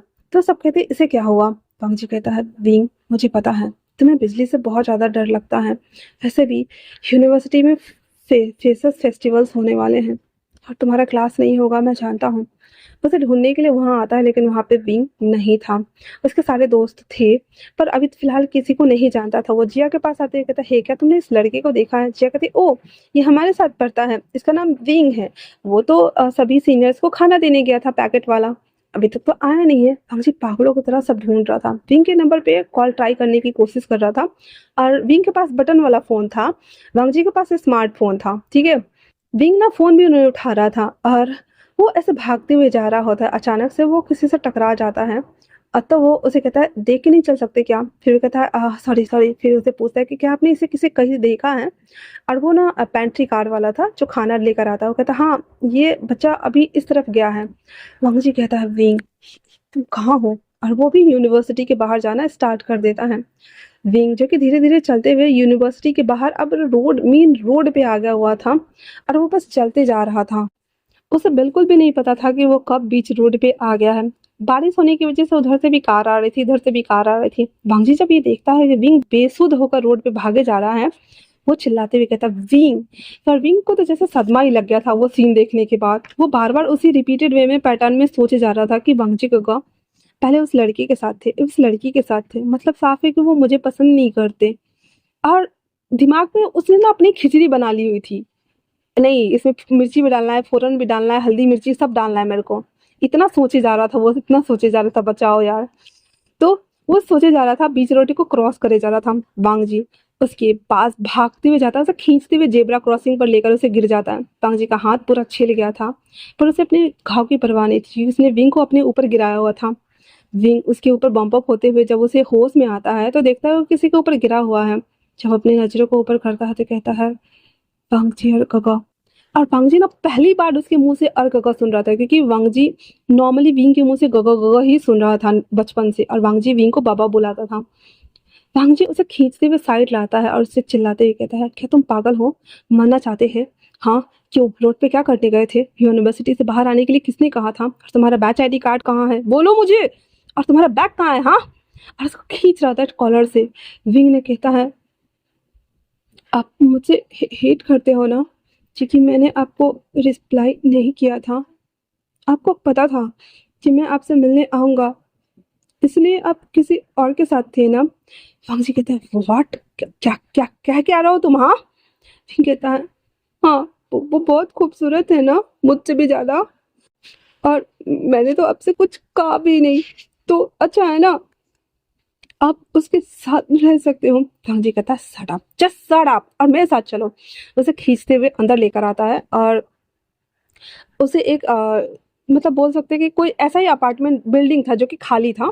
जैसे एंटर करो तो जैसे फर्स्ट सेकंड रूम कैसे रहता है, सेकंड वाला रूम खाली था, तो उस रूम में उसे लेकर के आके बिठा दिया देता है उसे, और अपना शर्ट खोलता है और उसके ऊपर डाल कर उसके बाल को ना ऐसा केयर्स कर रहा होता है। विंग रोते रोते वापस से कह रहा है, आप दोनों अच्छे लग रहे थे, मैं तो किसी काम का ही नहीं हूँ, हम तो सॉरी, हम रियली सॉरी काका। वांग जी को अब रहा नहीं जा रहा था। वो ना शर्ट को ऐसे पकड़े हुए उसे दोनों शोल्डर्स को ग्रैब करते हुए खड़ा करता कहता, ए क्या बकवास कर रहे हो? हाँ। ये जो कि आंसू से एकदम टप टप करके भर गया था और कहता है, मैंने कहा आई एम सो सॉरी। वांग जी उसे कहता है रोते हुए देख करके, हाँ, पहली बात ये कि तुमने जो देखा ऐसा कुछ भी नहीं है, मैं बस तुम्हारा वेट कर रहा हूँ उस दिन का जिस दिन तुम मुझे अपने दिल की बात बताओ। और दूसरी बात वो कि वो वैंचिंग है, वो मेरे दोस्त है, और उस दिन तुमने जिसे देखा उसका नाम सुयांग था, उसे कैमरा चलाने नहीं आ रहा था, दैट्स व्हाई मैं उसे बता रहा था। और दोस्तों में तो ये नॉर्मल है ना, गले लगना, हक करना एक्साइटमेंट में आकर के। हाँ, तुम्हारे भी तो दोस्त होंगे ना। और रही बात वैंचिंग की, तो मैं बस उसे हिप्स को ठीक करने का एक्सरसाइज बता रहा था और कुछ भी नहीं। और तुम गलत टाइम पे आ गए विंग, बस वी आर जस्ट फ्रेंड्स, मेरी लाइफ में कोई नहीं है तुम्हारे अलावा, और मैं वेट करने के लिए रेडी हूँ, और अब रोना बंद करो बाबा, मुझे बिल्कुल भी पसंद नहीं आ रहा है। इतना बोलकर उसके आंसू को पोंछ देता है। विंग को तो सिसक सिसक कर रोने का मन कर रहा था, पर वांग जी की धमकी से तो विंग की बोलती ही बंद हो गई थी। वांग जी उसके बालों को ना ऐसे ऐसे केयर्स कर रहा था, जिससे कि शर्ट ना थोड़ा सा उसके नोज तक आ गया था और उसका लिप्स दिख रहा था। वांग जी ना एकदम सिडक्ट हो चुका था, अंदर से लेकर बाहर तक वो सेंसेशन से भर चुका था उसके लिप्स को देखते ही। वांग जी उसके बालों को ऐसे ड्राई करते करते अचानक से रुक जाता है और धीरे धीरे करके उसके लिप्स की तरफ बढ़ता है, उसके लिप्स को कैप्चर कर लेता है। विंग जो कि काफी ज्यादा डरा हुआ था, उसके पैंट्स के ऊपर उसके हाथ कसे हुए थे, पर वांग जी उसके कमर में हाथ डालकर, अब विंग का ना पूरा फेस ढका हुआ है, मतलब नोज तक उसका शर्ट है वांग जी का, बस लिप्स को वांग जी ने कैप्चर करा हुआ है, और उसे किस करे जा रहा था, करे जा रहा था, करे जा रहा था, करे जा रहा था, उसे अपने बाहों में ले लेता है। फिर वो रुक जाता है और फिर शर्ट्स को हटाकर उसे देख रहा होता है, जहाँ पे विंग बहुत बुरी तरीके से हाँफ रहा होता है, पर वांग जी की हालत बहुत ज्यादा खराब हो गई थी। उसके बाद वांग जी दूसरी तरफ मुड़ करके शर्ट पहनना स्टार्ट कर देता है। अब विंग को समझ नहीं आया कि वांग जी अचानक से क्यों मुड़ गया, अब थोड़ी बताएगा वो कि मैं अंदर से कैसा हॉर्नी फील कर रहा हूँ, इसलिए वो मुड़ गया था। अब विंग को लगा कि शायद गगो को वो पसंद नहीं आया। विंग फिर से रोते हुए कहता है, क्या ये ठीक नहीं था? जो कि वांग जी ने खुद किस किया था। वांग जी ने अपनी आईज बंद करते हुए कहता, विंग चुप हो जाओ, इसके आगे कुछ मत कहना, और हाँ, चलो मेरे साथ, मैं कॉफी बाय कर देता हूँ, पीना, उसके बाद घर जाना, कहीं और जाने की जरूरत नहीं है। विंग कुछ भी नहीं बोलता है, क्योंकि वांग जी उसे जो कहता था विंग के लिए वो पत्थर की लकीर ही थी, क्योंकि बचपन से विंग वांग जी की हर एक बात सुनता आ रहा था और कहीं ना कहीं वो रिस्पेक्ट भी करता था। वहां उसे ये भी पता है कि वांग जी काफी गुस्से वाला है, रूड, एरोगेंट, एकदम एटीट्यूडफुल एंड बैडएस बॉय है। दैट्स वाई विंग कुछ भी नहीं बोल रहा था। कॉफी बाय करके देने के बाद विंग वांग जी को देख रहा था और वापस से पूछता है, क्या ये अच्छा नहीं था? वांग जी जो कि अभी भी हार्ड फील कर रहा था खुद को, वो विंग को देखते हुए अवॉइड करता और कहता है, अच्छा था, नेक्स्ट टाइम हम अच्छा करेंगे, अभी तुम चुपचाप कॉफी पियो और कोई सवाल जवाब नहीं, समझे तुम? विंग कहता है हाँ मैं समझ गया। उसके बाद वो दोनों कॉफी पीते हैं। फिर वांग जी उसे कहता है अपना बैग लेकर आने के लिए। वांग जी वहाँ पे 20 मिनट तक खड़ा रहता है। विंग जाता है, सबको बाय बाय करता है, जिया और यूविन सबको बोल देता है कि वो घर जा रहा है। वांग जी खुद विंग को छोड़ने के लिए जाता है क्योंकि बारिश काफी हो रही थी, टैक्सी मिलेगी नहीं मिलेगी, कैसे जाएगा नहीं जाएगा। विंग को पहले वो एक रेनकोट पहनाता है, फिर वो खुद रेनकोट पहनता है और उसे अपने बाइक पर बिठाता है। वांग जी विंग के दोनों हाथों को अपनी टमी के राउंड रैप करते हुए कहता है बाबा कस के पकड़ना, छोड़ना मत, और अगर छोड़ा तो थप्पड़ पड़ेंगे तुम्हें। विंग कह देता है हाँ। उसके बाद वांग जी विंग को लेकर के सीधे उसके गांव के लिए निकल जाता है। बॉर्डर एरिया तक आते आते काफी शाम हो चुकी थी। फिर जो हमारा वांगजी था उसके घर के बाहर उसे छोड़ देता है और कहता है अब घर जाओ, कल ये लेकर आना, ठीक है ना? विंग उतर जाता है और वांगजी को देख रहा था कि कहीं वांगजी उतर कर उसे गले न लगाए, पर वांगजी ठंडा रिएक्शन देते हुए बाइक ऐसे घुमा रहा होता है।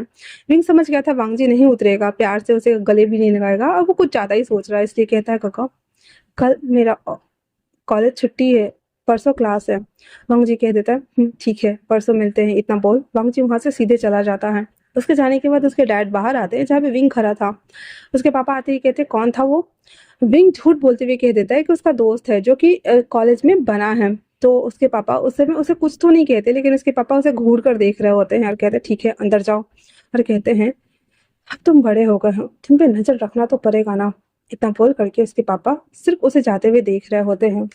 विंग जो कि काफी खुश था, वो कपड़ा चेंज करके नहा वहाने के बाद फिर से अपने बालों को जब ऐसे ना अपने आप से ही ड्राई कर रहा होता है ना, उसे वो किसिंग वाला मोमेंट्स ना याद आ रहा था कि कैसे वांग जी अचानक से रुक गया, उसके लिप्स को कैप्चर किया और विंग के पीठ में ना बटरफ्लाईज उड़ रहे थे, ममोरे पड़ रहे थे और वो ऐसे कूद रहा होता है। अचानक से उसके पापा आ जाते हैं और कहते हैं क्या बात है, कुछ ज्यादा ही खुश लग रहे हो। हाँ। विंग कहता है आई एम सॉरी पापा, वो एक्चुअली में उसके पापा खाना रखते हुए कहते हैं आओ खा लो, सर्दी लग जाएगी। और ये रेनकोट किसका है?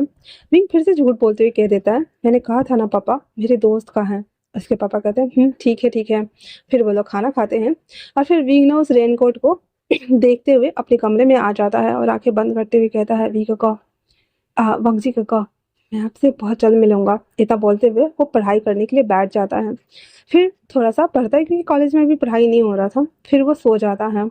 अब तीसरे दिन विंग जो कि कॉलेज के लिए निकल गया हुआ था, वो कॉलेज आता है जहाँ पे नीहिजेंग, यूबिन, जिया और केविन सब उसका वेट कर रहे होते हैं और उसे पूछते हैं कि वो ठीक है या नहीं। अचानक से दिन वो चला गया था, सबको बोल गए बाय बाय सीधे। तो वो बोल देता है कि हाँ वो ठीक है, वो आउट ऑफ स्पेस हो गया है और उसे उसकी तबीयत खराब रहती है क्योंकि उसे सांस लेने में प्रॉब्लम होती है, इसलिए वो उस दिन उसके गगा ने कहा कि उसे घर जाना चाहिए। और सबको पता है कि विंग का गगा है, वांग जी से ये लोग मिल चुके हैं, पर इसे ये पता नहीं है कि वांग जी ही इसका गगा है। तो फिर वो लोग क्लास व्लास लेते हैं। शाम का टाइम पे जब सब क्लास खत्म हो जाती है तो वांग जी उसके फ़ोन पे मैसेज करता है मैं यूनिवर्सिटी के बाहर हूँ, बाहर आओ। विंग सबको बाय बाय करते हुए अपने गांव जाने वाले रास्ते की तरफ निकल जाता है। तो थोड़ा दूर पे वांग जी बाइक पे बैठा हुआ था हेलमेट लगाकर। विंग के मुंडी में एक दूसरा हेलमेट डालता है और फंसाते हुए कहता है पीछे बैठो। विंग भी खुशी खुशी बैठ जाता है और वो मुस्कुरा रहा होता है। अपने एक हाथ वांग जी के शोल्डर पे रखता है। वांग जी उसे लेकर के एक हिल स्टॉप पे आता है जहाँ पे बहुत कम लड़के लड़कियां ही जाया करते थे ज़्यादातर। वहां पे उसे लेकर के आता है और दोनों के हाथ में हेलमेट था। विंग वांग जी के पीछे पीछे चल रहा था। वांग जी एक टीले पे आके बैठ जाता है जहाँ पे उसके बगल में विंग भी जाके बैठ गया था। वांग जी जो कि वांग जी का लेफ्ट हैंड खाली था और विंग का राइट हैंड खाली था।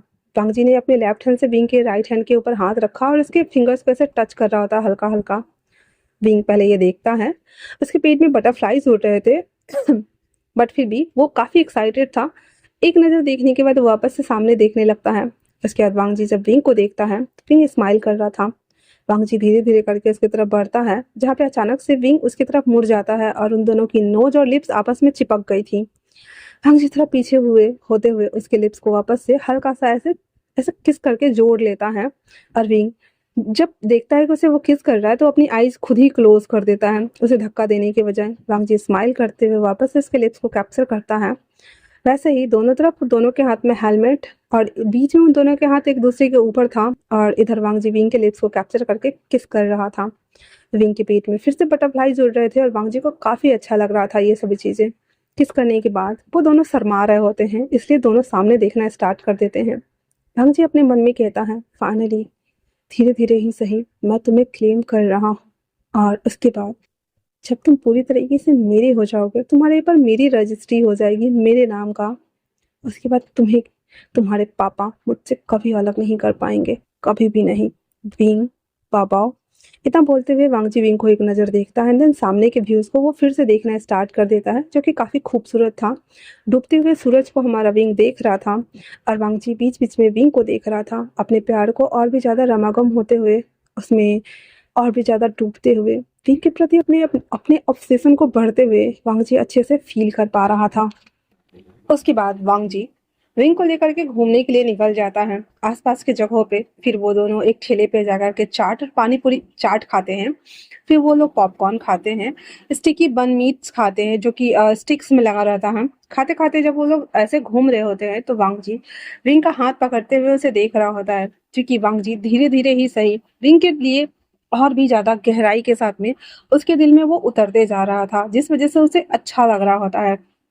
और जब विंग देखता है कि वांगजी गगा उसे ही देख रहे हैं, देन उसे की तरफ देखते हुए कहता क्या हुआ। वांगजी मुस्कुराते हुए कहता नथिंग। उसके बाद फिर हमारा वांगजी और जो हमारा विंग था वो दोनों चलते हुए, शाम हो चुका था। विंग कहता है गगा अब घर जाना होगा, इतना सुनना हुआ ही था। तो वांगजी कह देता है ठीक है। इतना बोल करके वांगजी विंग को टैक्सी कर देता है, जिसके बाद वो घर चला जाता है। उसके बाद हमारा वांगजी के चेहरे पे एक डार्क फेशियल एक्सप्रेशन था, जिसे देखते हुए कहता है गुड जॉब विंग। उसके बाद वो भी अपनी कार में बैठकर गुस्से में ही वहां से अपने घर के लिए चला आता है। उसके बाद फिर से 3 दिन बाद जब विंग कॉलेज में आता है, जहाँ पे विंग अपने दोस्त के साथ में, मतलब कि मैं नहीं, जिया जिया जिया नी सिंह और केविन के साथ में बैठा हुआ बातें कर रहा होता है। तभी उसे कॉल आता है, जहाँ पे उसे बोलता है कि तुम मुझसे मिलने के लिए आओ। वांग जी की मैसेज देखते ही विंग के फेस पे एकदम स्माइल आ गया हुआ था, जिसपे हमारा यूबिन कहता है कौन है। वो कह देता है कुछ नहीं, गगा है, उन्होंने मुझे बुलाया है तो मैं आता हूँ। वैसे भी हमारे क्लास अभी जल्दी क्लोज होने वाला है। उसके बाद क्लास क्लोज होते ही विंग चला जाता है वांग जी से मिलने के लिए, जहाँ पे वांग जी उसके पास नोटबुक रखते हुए कहता है ये तुम्हारे काम आएगा। विंग उस नोटबुक को देखते हुए कहता है गगा क्या इसे आपने मेरे लिए अरेंज किया। वांग जी कहता है क्यों, क्या कोई दिक्कत है। विंग कहता नहीं नहीं कोई दिक्कत नहीं है, मैं खुश हूँ। इतना बोलकर बुक को ले लेता है, देन वहां से जाने लगता है। उसके बाद जो हमारा विंग था वो आराम से वापस आ जाता है। उसके हाथ में इतना सारा नोटबुक देखकर चारों उसके फ्रेंड्स पूछते हैं क्या बात है, तुम्हें नोटबुक मिला। विंग कहता है मेरे गगा ने मुझे दी है, मैंने बोला तो था ना कि गगा ने मुझे बुलाया था, तो उन्होंने ये नोटबुक दिए हैं ताकि मैं इसे पढ़ाई कर सकूं और अच्छे नंबर्स ला सकूं, है ना।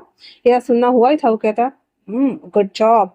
उसके बाद वो लोग वापस से कैंटीन एरिया में आते हैं और आने के साथ ही जो हमारा पांचों जने मिल करके खाना ऑर्डर करते हैं, खाते हैं, फिर एक्स्ट्रा क्लास के लिए चले जाते हैं। अब उसके बाद जो हमारा वांगजी था ना, जैसे कि विंग का कॉलेज हमेशा 2 या 3 दिन के गैपिंग पे होता था, तो बीच में ना वांगजी ना किसी काम से अब्रॉड चला गया था बिना विंग को बताए।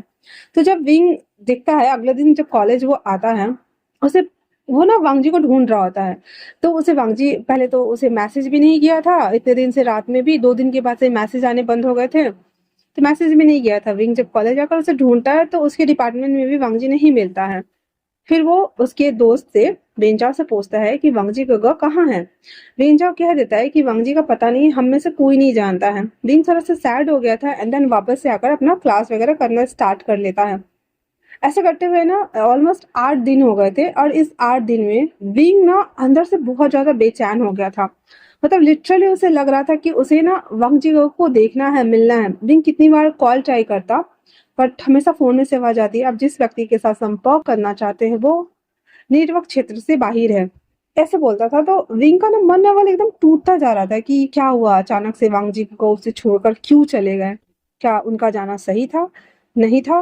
मतलब बहुत सारी बातें उसके दिमाग में चल रही होती है। ऐसे अनमने मन से आज विंग रेडी होते हुए फोन को ट्राई करता है। रिंग बज रही थी पर वांग जी कॉल पिक नहीं कर रहा था।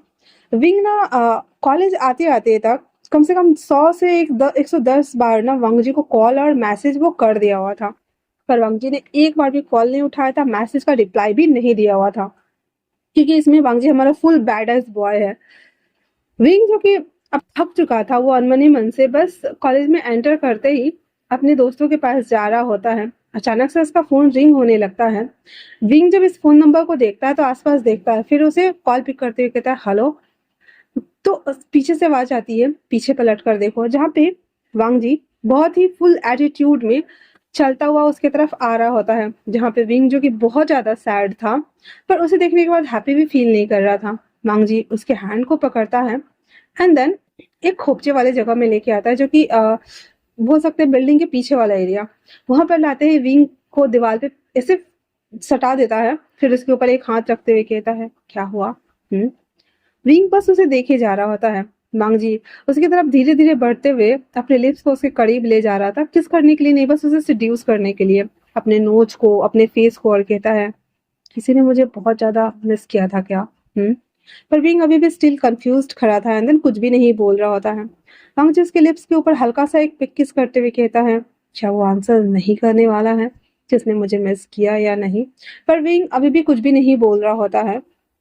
वांग जी उसके लिप्स को कैप्चर कर लेता है एंड देन उसे सब करना स्टार्ट कर देता है। विंग जो कि ऐसे करने से हार्ड फील कर पा रहा था, वो ऐसे शोल्डर्स को पकड़ता है, पर वांग जी उसका हाथ नीचे करके पकड़े हुए था एंड देन वापस से सब करना स्टार्ट कर देता है। किस कर हटने के बाद कहता है, क्या तुमने मुझे मिस किया?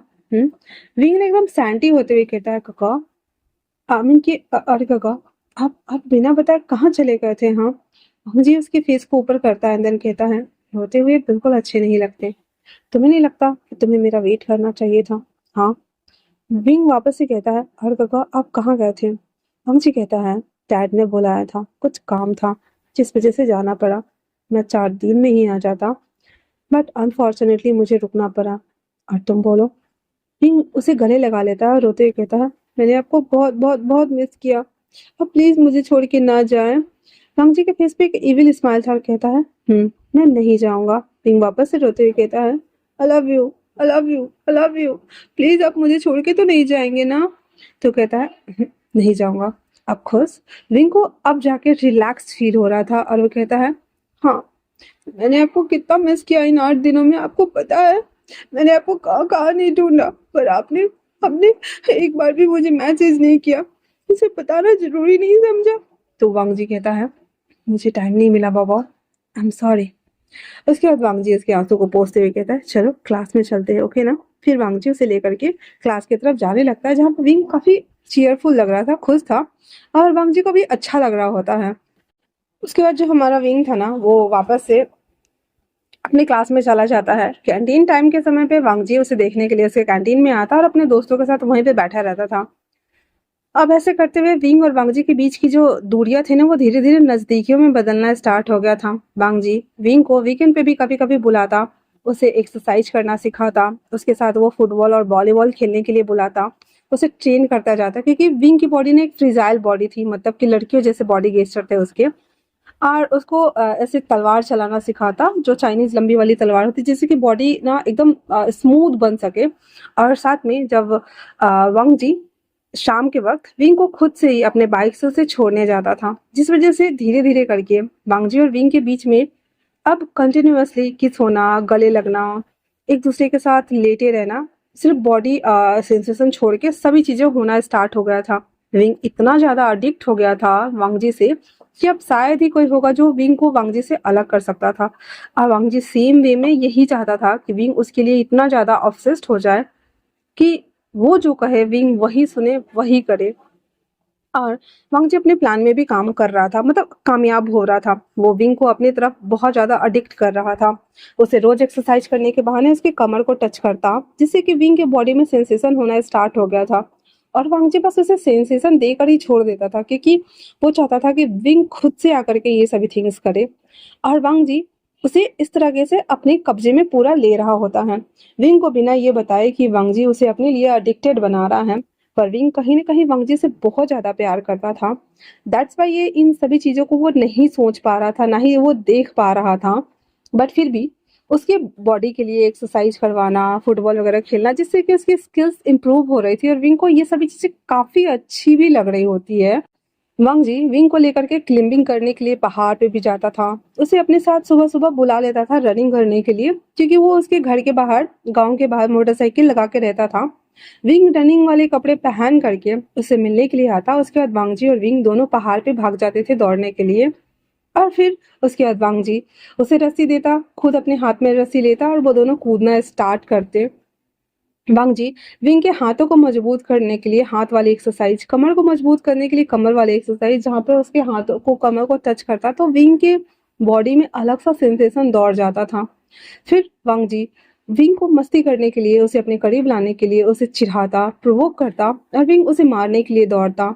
जिस तरीके से धीरे धीरे करके ही सही विंग और वांग जी एक दूसरे के काफी क्लोज आ गए हुए थे, और जिस वजह से वांग जी विंग के बिना और विंग वांग जी के बिना एक पल भी अब अलग नहीं रह पा रहे थे। पर कहते हैं ना, प्यार को नजर बहुत जल्दी लग जाती है।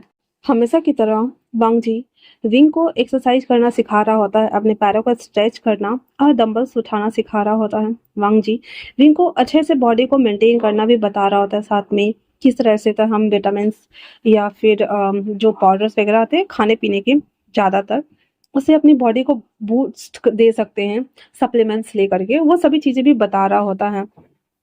तो हमारा विंग ना ये जब कर रहा होता है तो वो जैसे कैसे लेट के बड़ा वाला डंबल्स हाथ में लेकर ऐसे पुशअप्स करते हैं पकड़ के, तो जब वो विंग कर रहा होता है ना तो हमारा वांग जी बैक की तरफ से आकर के उसको जब ये उठा रहा होता है और विंग में स्माइल कर रहा होता है, उसके पापा जो कि कितने टाइम से देख रहे थे कि विंग तड़के मॉर्निंग ही उठ करके कॉलेज के लिए चला जाता है, एक्सरसाइज करने जाता है, वो उसके बिहेवियर में जब चेंज आ रहा था तो उसके पापा ना उससे मिलने के लिए कॉलेज आए हुए थे, जहाँ पे उसने पूछा कि विंग कहाँ है, तो उन लोगों को पता चला कि विंग ना जिम वाले सेक्शन एरिया में है, जहाँ पे वर्कआउट कराया जाता है। तो वो जो उस एरिया में आता है जहाँ पे विंग लेटा हुआ था, और जो हमारा वांगजी था ना वो दूसरी तरफ फेस टर्न करा हुआ था और वो किसी से बात कर रहा था। वो था विंग के पास ही, पर उसे थोड़ा सा दूर हट करके पानी पी रहा होता है और वो बात कर रहा होता है उससे।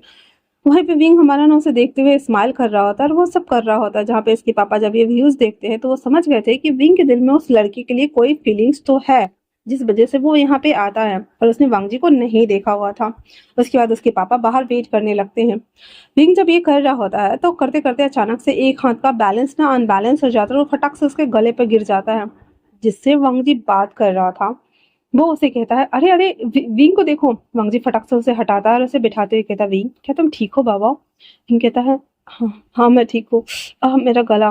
वांगजी उसे फूकने लगता है तो विंग ने अपने हाथों को मुट्ठी को बांधे हुए था और उसे देख रहा होता है। उसके बाद कहता है, काका मैं चेंज करने जाता हूँ। इतना बोल विंग चेंज करने के लिए चला जाता है, और जो विंग था ना वो पब्लिक लोगों के सामने में वांगजी को गगो बुलाता था, और जब वहां पे कोई नहीं होता था तो वांगजी को वो अड़ गगो बुलाता था। जब चेंज करके वो आता है तो विंग कहता है, मैं जाता हूँ। भंग जी कहता है, ठीक है। उसके बाद वो वहां पे लेट के एक्सरसाइज करने लगा था। विंग जो कि मुस्कुराते हुए जैसे ही बाहर आता है, उसके पापा उसे दो थप्पड़ लगाते हुए कहते हैं, कौन था वो लड़का? हाँ तुम बताओगे मुझे? वहां पे ना बहुत सारे बच्चे थे जो कि ये थप्पड़ का साउंड सुनकर उसकी तरफ घूम गए थे, और विंग कहता, डैड ये आप क्या कर रहे हैं? उसके पापा उसको कॉलर को पकड़ते हुए कहते, मैंने पूछा वो कौन था? क्या तुम उस लड़के के यहाँ आते हो? क्या तुम एक लड़के को पसंद करते हो? विंग, हाँ। विंग कहता है, तो क्या हो गया? मैं लड़के को पसंद करता हूँ तो क्या मैं लड़का को पसंद नहीं कर सकता? हाँ। उसके पापा कहते हैं, तुम्हारे खानदान की नाक कटा दी तुमने। तुम्हें एक लड़का को नहीं बल्कि एक लड़की को पसंद करना चाहिए था, न कि किसी लड़के को। और तुम यहाँ पे उसके लिए आते हो। आज से तुम्हारा आना जाना बंद। जो कि अंदर एक्सरसाइज कर रहा होता है। जैसे ही वांगजी को पता चलता है कि विंग के पापा आए हैं और बाहर हल्ला हो रहा है, क्योंकि एक लड़का भागते हुए आता है, कहता है, हे तुम्हारे लिटिल भाई को कोई मार रहा है। वांगजी जैसे ही बाहर आता है, विंग नीचे जमीन पर गिरा हुआ था। विंग उसके पास वांगजी उसके पास जाते हुए कहता है, क्या हुआ है बाबा? विंग कहता है, कुछ भी नहीं बाबा, कुछ भी नहीं। उसके बाद उसके पास आते हुए कहता है, आपने उसे मारा क्यों? हाँ। उसके पापा कहते हैं, मैं उसका पापा हूँ, मैं उसे मारूं या कुछ भी करूँ, क्या फर्क पड़ता है? हाँ। वांगजी बिना कुछ सोचे समझे विंग के पापा को पंच पे पंच, पंच पे पंच, पंच पे पंच देना स्टार्ट कर देता। कहता, सब चीज की जड़ आप है, सिर्फ आपकी वजह से हर चीज ना बर्बाद हो जाता है, सिर्फ और सिर्फ आपकी वजह से। विंग जब ये देखता है कि उसके पापा को वांगजी ने बहुत बुरी तरीके से मारा है, तो वो उसके पास आते हुए कहता है, गगा गगा पापा को छोड़िए, गगा प्लीज, डैड को छोड़िए, गगा प्लीज, प्लीज गगा। इतना बोलकर भी उसको जैसे तैसे करके खींचता है, जहाँ पे वांगजी कहता है, तुम्हें लगी तो नहीं भावा? वांगजी का पागलपन देखने लायक था।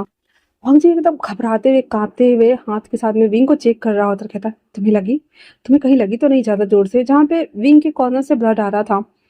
उसका हाथ खींच कर उसे उठाते कहता, चलो डिस्पेंसरी चलते हैं। चलो, मैंने कहा चलो। पर विंग कहता है, मुझे नहीं जाना। मैंने कहा ना मुझे नहीं जाना, मतलब नहीं जाना। आपने डैड को क्यों मारा? हाँ। वांगजी कहता है, फिर तुम्हारे डैड ने तुम्हें क्यों मारा? विंग चिल्लाते हुए कहता है, क्योंकि वो मेरे डैड हैं। वांगजी कहता है, इसका ये मतलब नहीं है कि तुम्हारे डैड है तो तुम्हें मारे। हाँ। किसने हक दिया है इतने सारे लोगों के बीच में तुम्हें इस तरह से बेइज्जती करने का? बताओ मुझे। तुम्हें चोट लगी है, मेरे साथ चलो। विंग कहता है मुझे नहीं जाना। वांग जी कहता है ठीक है फिर, नहीं जाना ना। और तब बोलकर उसके हाथ को ऐसे झटकारते हुए वांग जी चला जाता है। वांग जी जब चला जाता है, यहाँ पे इसके पापा ऐसे उठ रहे होते हैं। विंग जब उसके पास जाते हुए उठाता है, कहता है छोड़ो मुझे, अब खड़ा मैं तुम्हें देखता हूँ। इतना बोल उसके डैड टैक्सी लेते हैं एंड देन चले जाते हैं। वहीं दूसरी तरफ वांग जी जिम वाले सेक्शन एरिया से सारा बैग वैग लेकर के जब बाहर आता है, विंग उसके पास आते हुए कहता है गगा मेरी बात सुने। विंग लंगड़ा रहा था, अंदर उसकी तरफ बढ़ते हुए कहता है काका मेरी बात सुनिए। पर विंग ना उसको धक्का दे देता है वांग जी, और बस में जाके चढ़ जाता है। वो अपना कार भी नहीं लेके जाता है। और विंग बस उस बस के पीछे ना मिनी बस था, उसको ठोकते हुए कहता गगा मेरी बात सुनिए, गगा गगा मेरी बात सुनिए गगा। पर वांग जी लिटरली उससे बहुत ज्यादा नाराज होकर के चला गया था। विंग एक तरफ अपने डैड को जाते हुए देखा, दूसरी तरफ वांग जी को जाते हुए देखता और कहता है मैं क्या करूं। फिर वो दूसरा टैक्सी लेकर के घर आता है, जहाँ पे उसके पापा ना अपने से ही सारा इलाज वगैरह कर रहे होते हैं, दवाई को साफ करते हुए। जहाँ पे विंग उसके सामने आते हुए कहता है डैड। उसके पापा जो कि उसके बगल में डंडा रखे हुए थे, तो सीधे उठाते हैं और विंग को मारना शुरू कर देते हैं। विंग को इतना बुरी तरीके से मारते, इतना मारते हैं, उसके पूरे पैरों पे पूरे डंडे का निशान पड़ गया था, बॉडी पे पूरे डंडे का निशान पड़ गया था। और विंग चुपचाप पहले तो चिल्लाता है 2-3 बार, फिर चुपचाप से वहां पे बैठा हुआ था। और उसके पापा कहते हैं ये दिन देखने के लिए तुम्हें मैंने बड़ा किया, हाँ, ये दिन देखने के लिए कि तुम एक लड़के को पसंद करे। अगर तुम किसी लड़के को पसंद करते हो तो मेरे नजरे से दूर चले जाओ, नहीं तो मैं तुम्हें जान से मार दूंगा। विंग कहता है क्यों, क्यों मैं नहीं पसंद कर सकता, क्यों नहीं मैं किसी लड़के को पसंद कर सकता, हाँ। इतना बोल करके और वो खड़ा होता है और कहता है आपने कहा कि मुझे नहीं रहना है ना, ठीक है मैं जा रहा हूँ। इतना बोल विंग अंदर आता है। सारा सामान जो कुछ भी उसे थोड़ा बहुत समझ में आ रहा था, आता और कहता है मॉम को ये पता था कि मैं अर्कोको को पसंद करता हूँ, पर आपने आपने कभी भी मुझे और मॉम को उस नजरों से देखा ही नहीं। आपके लिए तो सिर्फ और सिर्फ आपका ये काम है, आपका ये गांव है, मुबारक हो। मैं जा रहा हूँ, मैं आज के बाद आपसे कभी बात नहीं करूंगा। उसके पापा कहते हैं अगर तुमने इस घर से कदम बाहर निकाले तो तुम्हारे लिए तुम्हारे पापा मर गए। विंग कहता है हाँ ठीक है, मेरे पापा मेरे लिए मर गए। इतना बोल विंग उस घर के दहलीज को लांघते हुए निकल जाता है। जैसे वो बाहर निकलता है, बारिश आंधी आने लगी थी और विंग भीगते हुए उस बारिश में जा रहा होता है। विंग को खुद नहीं पता उसका मंजिल कहाँ है, उसका ठिकाना कहाँ है, उसे कहाँ जाना चाहिए। क्योंकि जो हमारा विंग था ना, वो लिटरली बहुत ज़्यादा इरिटेट हो गया था। वो एक पुल के पास आकर बैठ जाता है और फ़ोन बाहर निकालता है। बारिश छूट गई थी पर फ़ोन गीला था। वो बार बार कॉल करने की कोशिश कर रहा था, पर फ़ोन स्विच ऑफ होने की वजह से फ़ोन खुल ही नहीं रहा था। विंग रोते हुए कहता है ठीक है, अभी तो मेरे पास कोई जरिया नहीं है, पर कोई ना कोई ठिकाना ज़रूर मिल जाएगा। इतना बोल वो बस जो जा रहा था उसमें वो बैठ जाता है और वो शहर आता है। शहर आकर के वो पैदल पैदल लंगड़ाते लंगड़ाते चलते हुए वांग जी के घर आता है, जो कि वांग जी उस दिन घर नहीं आया था। विंग पूरी रात उस बेल को बजाते रहता है, पर विंग को पता ही नहीं था कि वांग जी घर में नहीं है। वांग जी जो कि गुस्से में था, वो क्लब आ गया हुआ था और क्लब आकर के वो पंचिंग बैग मतलब फायरिंग क्लब जो होता है, पंचिंग बैग के ऊपर ना अपना सारा गुस्सा निकाल रहा होता है। विंग हार मानते हुए कहता है क्या आप कभी मुझे नहीं चाहते? अच्छा है, जहाँ पे डैड ने मुझे अबैंडन कर दिया, वहीं पे गगन ने भी मुझे अपनी लाइफ से बैंडेड कर दिया। वाह। इतना बोलकर वो लंगड़ाते हुए जा रहा था। कहाँ जा रहा था उसे कुछ नहीं पता था। वो बस सड़कों पर ऐसे ही चलते जा रहा होता है। अचानक से एक ट्रक से जब उसकी टक्कर लगने ही को होती है कि नीहे संग उसे खींच लेता और कहता है हे, ये क्या कर रहे थे तुम, हाँ। विंग उसे देखते हुए उसे गले लगा लेता और कहता है क्या मैं तुम्हारे यहाँ रह सकता हूँ? मुझे बस 2 दिनों के लिए रहने के लिए दोगे क्या? नीलसेन को उस समय विंग की हालत बहुत ज्यादा जर्जर लग रही थी, बस से बदतर दिख रहा था वो। नीलसेन कुछ भी नहीं कहता है और विंग को वो अपने साथ अपने घर लेकर आता है। वहां पे उसे पानी देता है पीने के लिए और उसके पास बैठते हुए कहता है अगर तुम्हारा मन करे तो तुम मुझे बता सकते हो विंग, मैं सुनने के लिए रेडी हूँ। विंग कहता है थैंक यू, पर मैं किसी से कुछ नहीं कहना चाहता। सबको पता है कि विंग इंट्रोवर्ट है, बहुत कम बात करता है, बहुत कम अपने आप को ओपन अप करता है। दैट्स वाई वो लोग भी प्रेशर नहीं बनाते हैं और वो चुपचाप से उसके साथ थे। विंग रोया हुआ था, बहुत ज्यादा थका हुआ था, जिस वजह से वो सो जाता है। अगले दिन उसकी कॉलेज थी लेकिन बारिश में गीला होने की वजह से उसे बहुत तेज बुखार था। नीह सिंह जब उसकी बॉडी टेम्परेचर चेक करता है तो कहता है, विंग तुम्हें तो बहुत तेज बुखार है। विंग कहता है फिर नीह सिंह उसके लिए पोरेगिरी और दवाई खरीद कर लेकर आता है, उसे दे देता है और कहता है मैं कॉलेज जा रहा हूँ, तुम खा लेना। विंग उस पोडेगरी को 2 चम्मच लेता है, दवाई खाता है एंड देन वापस से सो जाता है। अब इधर हमारा वांग जी जो कि बहुत गुस्से में था, जब वो घर आता है तो वो आकर के सो गया हुआ था। अगले दिन जब वो कॉलेज आता है तो विंग को देखने के लिए ना वो पार्किंग लॉट में ही था कि वो जब जाएगा तो वहां से वो उसे देख लेगा। पर सारे बच्चे अमूमन अपने अपने रास्ते चले गए थे, लेकिन विंग को उसने नहीं देखा था। इवन नी सिंह, यूविन और जिया को भी उसने देखा था, पर विंग को उसने नहीं देखा था, जिस वजह से वो अपना फोन निकालकर जब विंग को कॉल करता है, फोन स्विच ऑफ था। जिसके बाद वांग जी का गुस्से का पारा पूरा बढ़ गया था और कहता है, बाबा मैंने इसलिए नहीं तुम्हें अपने लिए एडिक्ट किया था कि तुम मेरा कॉल ना उठाओ। हाँ, तुम्हें क्या हो गया है, तुम्हें मेरे पीछे आना था ताकि। अरे तब बोलो, वो अपने बाइक पे बैठते हुए गुस्से के मारे घर जाता है जहाँ पे उसके पापा सेव कर रहे होते हैं। वांग जी को देखते ही सेविंग वाले जो वो होता है ना, क्या बोलते हैं यार उसको, हमारे इंडिया में जिलेट गार्ड चलता है, पता नहीं चाइना में क्या ही चलता है, छोड़ो, जिलेट गार्ड बोल देती हूँ। तो उस जिलेट गार्ड को वहां पे रख देते हैं और उसकी तरफ बढ़ते हुए आते हैं और कहते हैं, तुम्हारी इतनी हिम्मत कि तुम यहाँ आए हो, आप क्या लेने आए हो? हाँ, तुम्हारी वजह से वो घर छोड़कर चला गया और तुम उसके पीछे यहाँ क्या लेने आए हो? हाँ, तुम्हें तो सुकून मिल गया होगा। पहले तुम्हारे माँ और बाबा ने मेरी बीवी को मैनिपुलेट किया और जिसके बाद मेरी बीवी न जाने कैसे, और अब मेरा बेटा सबको मुझसे एक एक करके दूर कर दिया। वांगजी चिल्लाते हुए कहता है, अच्छा, मासी जी को आपकी वजह से जान गंवानी पड़ी और आप कह रहे हैं ये? भूलिए मत, अगर आप मना नहीं करते तो मासी जी इतना डिप्रेशन में नहीं होती और ऐसा कुछ होता ही नहीं। और आप अपना गलती का ठीकरा किसी और के सर पे मत डालिए, ठीक है ना? जो कुछ भी किया है वो आपने किया है, क्योंकि आपको भी पता था। और तो और, विंग को बचपन में भी बुली किया और अभी भी किया, हम सबको इस गांव से बाहर निकाल दिया। इसके बाद लगता है कि आप आपके साथ कुछ भी नहीं होगा। और आपकी हिम्मत कैसे हुई विंग के साथ ऐसा करने की? हाँ, और विंग कहाँ है, बताइए मुझे। उसके बाबा कहते हैं, मुझे नहीं पता, आज के बाद से वो मेरे लिए मर गया, तुम सब भी मेरे लिए मर गए हो। वांग जी कहता है, ठीक है, मैं खुद ही ढूंढ लूंगा। फिर उसे पागलों की तरह पूरा शहर में छान मारता है। हर बस स्टॉप, डिपो, हर जगह पर विंग उसे कहीं पे भी नहीं मिलता है। वो पूरा दिन थक कर जब घर आता है, वो सोच रहा होता है, पापा कहाँ हो तुम? जबकि विंग को बुखार लगा हुआ था तो वो सोया हुआ था। वहीं दूसरी तरफ जब विंग को नींद खुलती है तो अपना फोन चेक करता है, जो कि स्विच ऑफ था।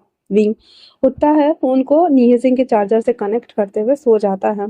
अगले दिन सुबह 11 बजे के आसपास जब विंग की नींद खुलती है फोन के रिंग से, वांग जी कॉल किया हुआ था। सिंह फोन उठाते हुए कहता है, हेलो। वांग जी चिल्लाते हुए कहता है, कहाँ हो तुम? सिंह कहता है, काका, मैं वो मैं इसकी इतनी डल वॉइस सुनकर वांग जी कहता, मुझे एड्रेस बताओ। विंग नी सिंह के घर का एड्रेस बता देता है। वांग जी पागलों की तरह बस बाइक उठाता और घर आ जाता है। वहां आते ही नॉक करता है पर डोर ओपन नहीं हो रहा था। अनफॉर्चुनेटली उस समय नीही सिंह बाहर से आ रहा होता है। जब वांग जी को देखता है और कहता है, आप यहाँ? वांग जी कहता है, ओपन द डोर। नीही सिंह जल्दी जल्दी गेट ओपन करता है और वो विंग को ढूंढने के लिए कमरे की तरफ भागता है। 2-3 कमरा छान मारने के बाद फाइनली उसे विंग दिख गया था। उसके पास आते उसके शोल्डर से ग्रैब करते हुए कहता है, क्या हुआ है तुम्हें? हाँ, यहाँ क्या कर रहे हो? हिंग रोने लगा था और कहता है, डैड ने मुझे घर से बाहर निकाल दिया। डैड ने बाहर निकाल दिया और कहा कि मैं। हम जी उसे गले लगा लेता और कहता है, मुझे पता है, मुझे सब पता है, मेरे साथ घर चलो, मैं तुम्हारा ध्यान रखूंगा बाबा।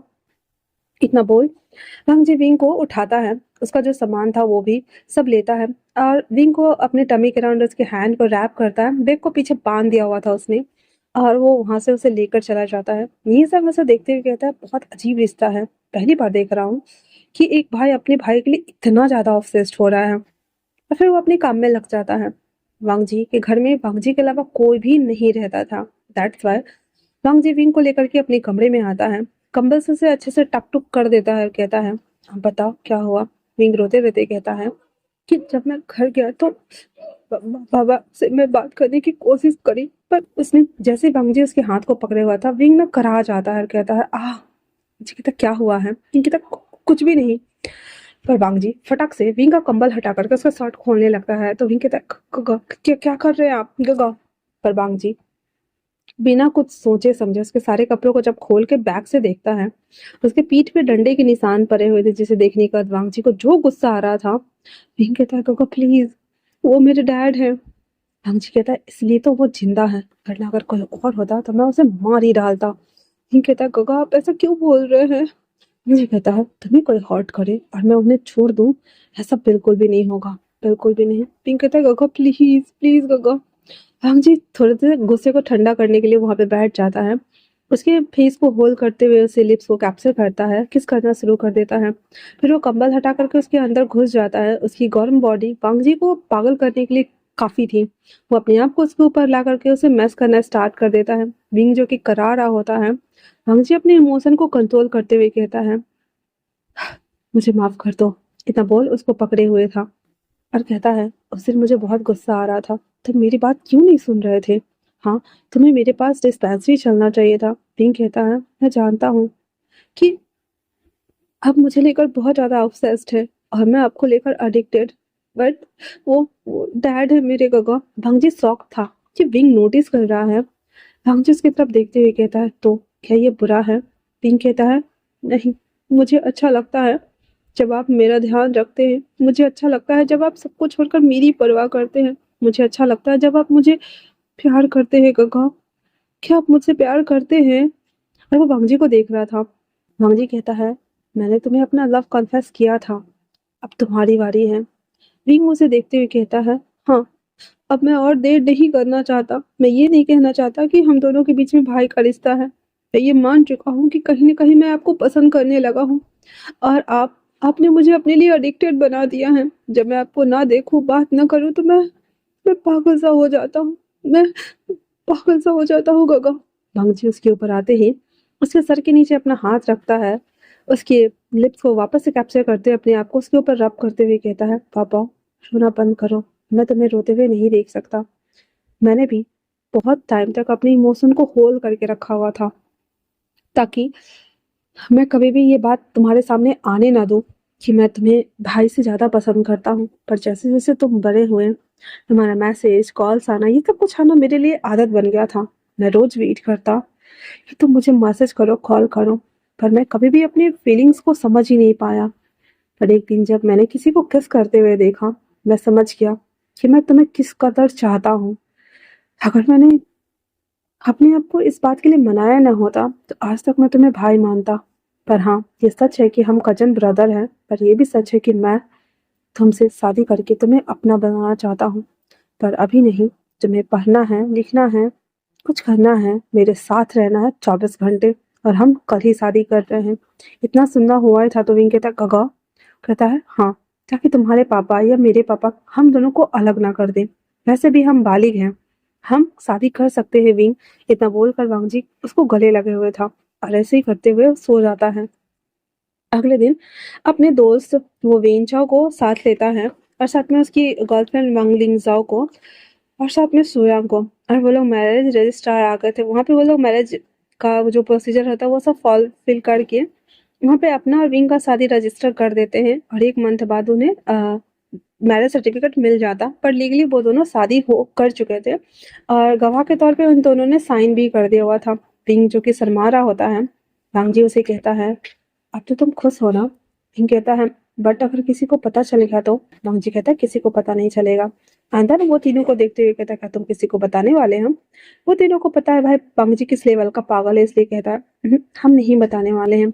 उसके बाद वांग जी विंग को अपने बैग पे बिठाता है जहाँ पे वांग जी विंग को बैग को पकड़े हुए था। वांग जी विंग को लेके चला जाता है हिल स्टॉप की तरफ जहाँ पे वांग जी और विंग दोनों एक दूसरे को देख रहे होते हैं। वांग जी विंग को लेकर के हिल टॉप पे आता है, अपने पॉकेट में से एक प्लेटिनम का रिंग निकालता है और उसके हाथों में पहना देता है और कहता है आज से लीगली तुम मेरे हुए विंग। विंग कहता है ये कहता बहुत पहले ही मैंने खरीद के रखा था, बिल्कुल फिटिंग आई है, मुझे लगा नहीं था कि तुम्हारे हाथों में फिट आएगी बट आ गई है, थैंक यू कि ये फिट आ गई। विंग मुस्कुराते हुए कहता है मेरे पास कुछ नहीं है। वांग जी कहता है कैसे नहीं है, तुम्हारे पास मैं हूँ, मेरी सांसें हैं, मेरी दिल है, मेरा धड़कन है, सब कुछ है। इतना बोल राम जी पिंक को लेकर के धीरे धीरे करके नीचे बैठता है, उसके लिप्स को कैप्चर करते हुए उसके सट के अंदर हाथ डालते हुए उसे छूना स्टार्ट कर देता है। विंग गहरी गहरी सांसें ले रहा था और वांग जी कहता है, अब मैं रुकना नहीं चाहता विंग। विंग कहता है, बट कका। वांग जी कहता है, घर चलो विंग। इतना बोल वांग जी विंग को लेकर के घर आता है।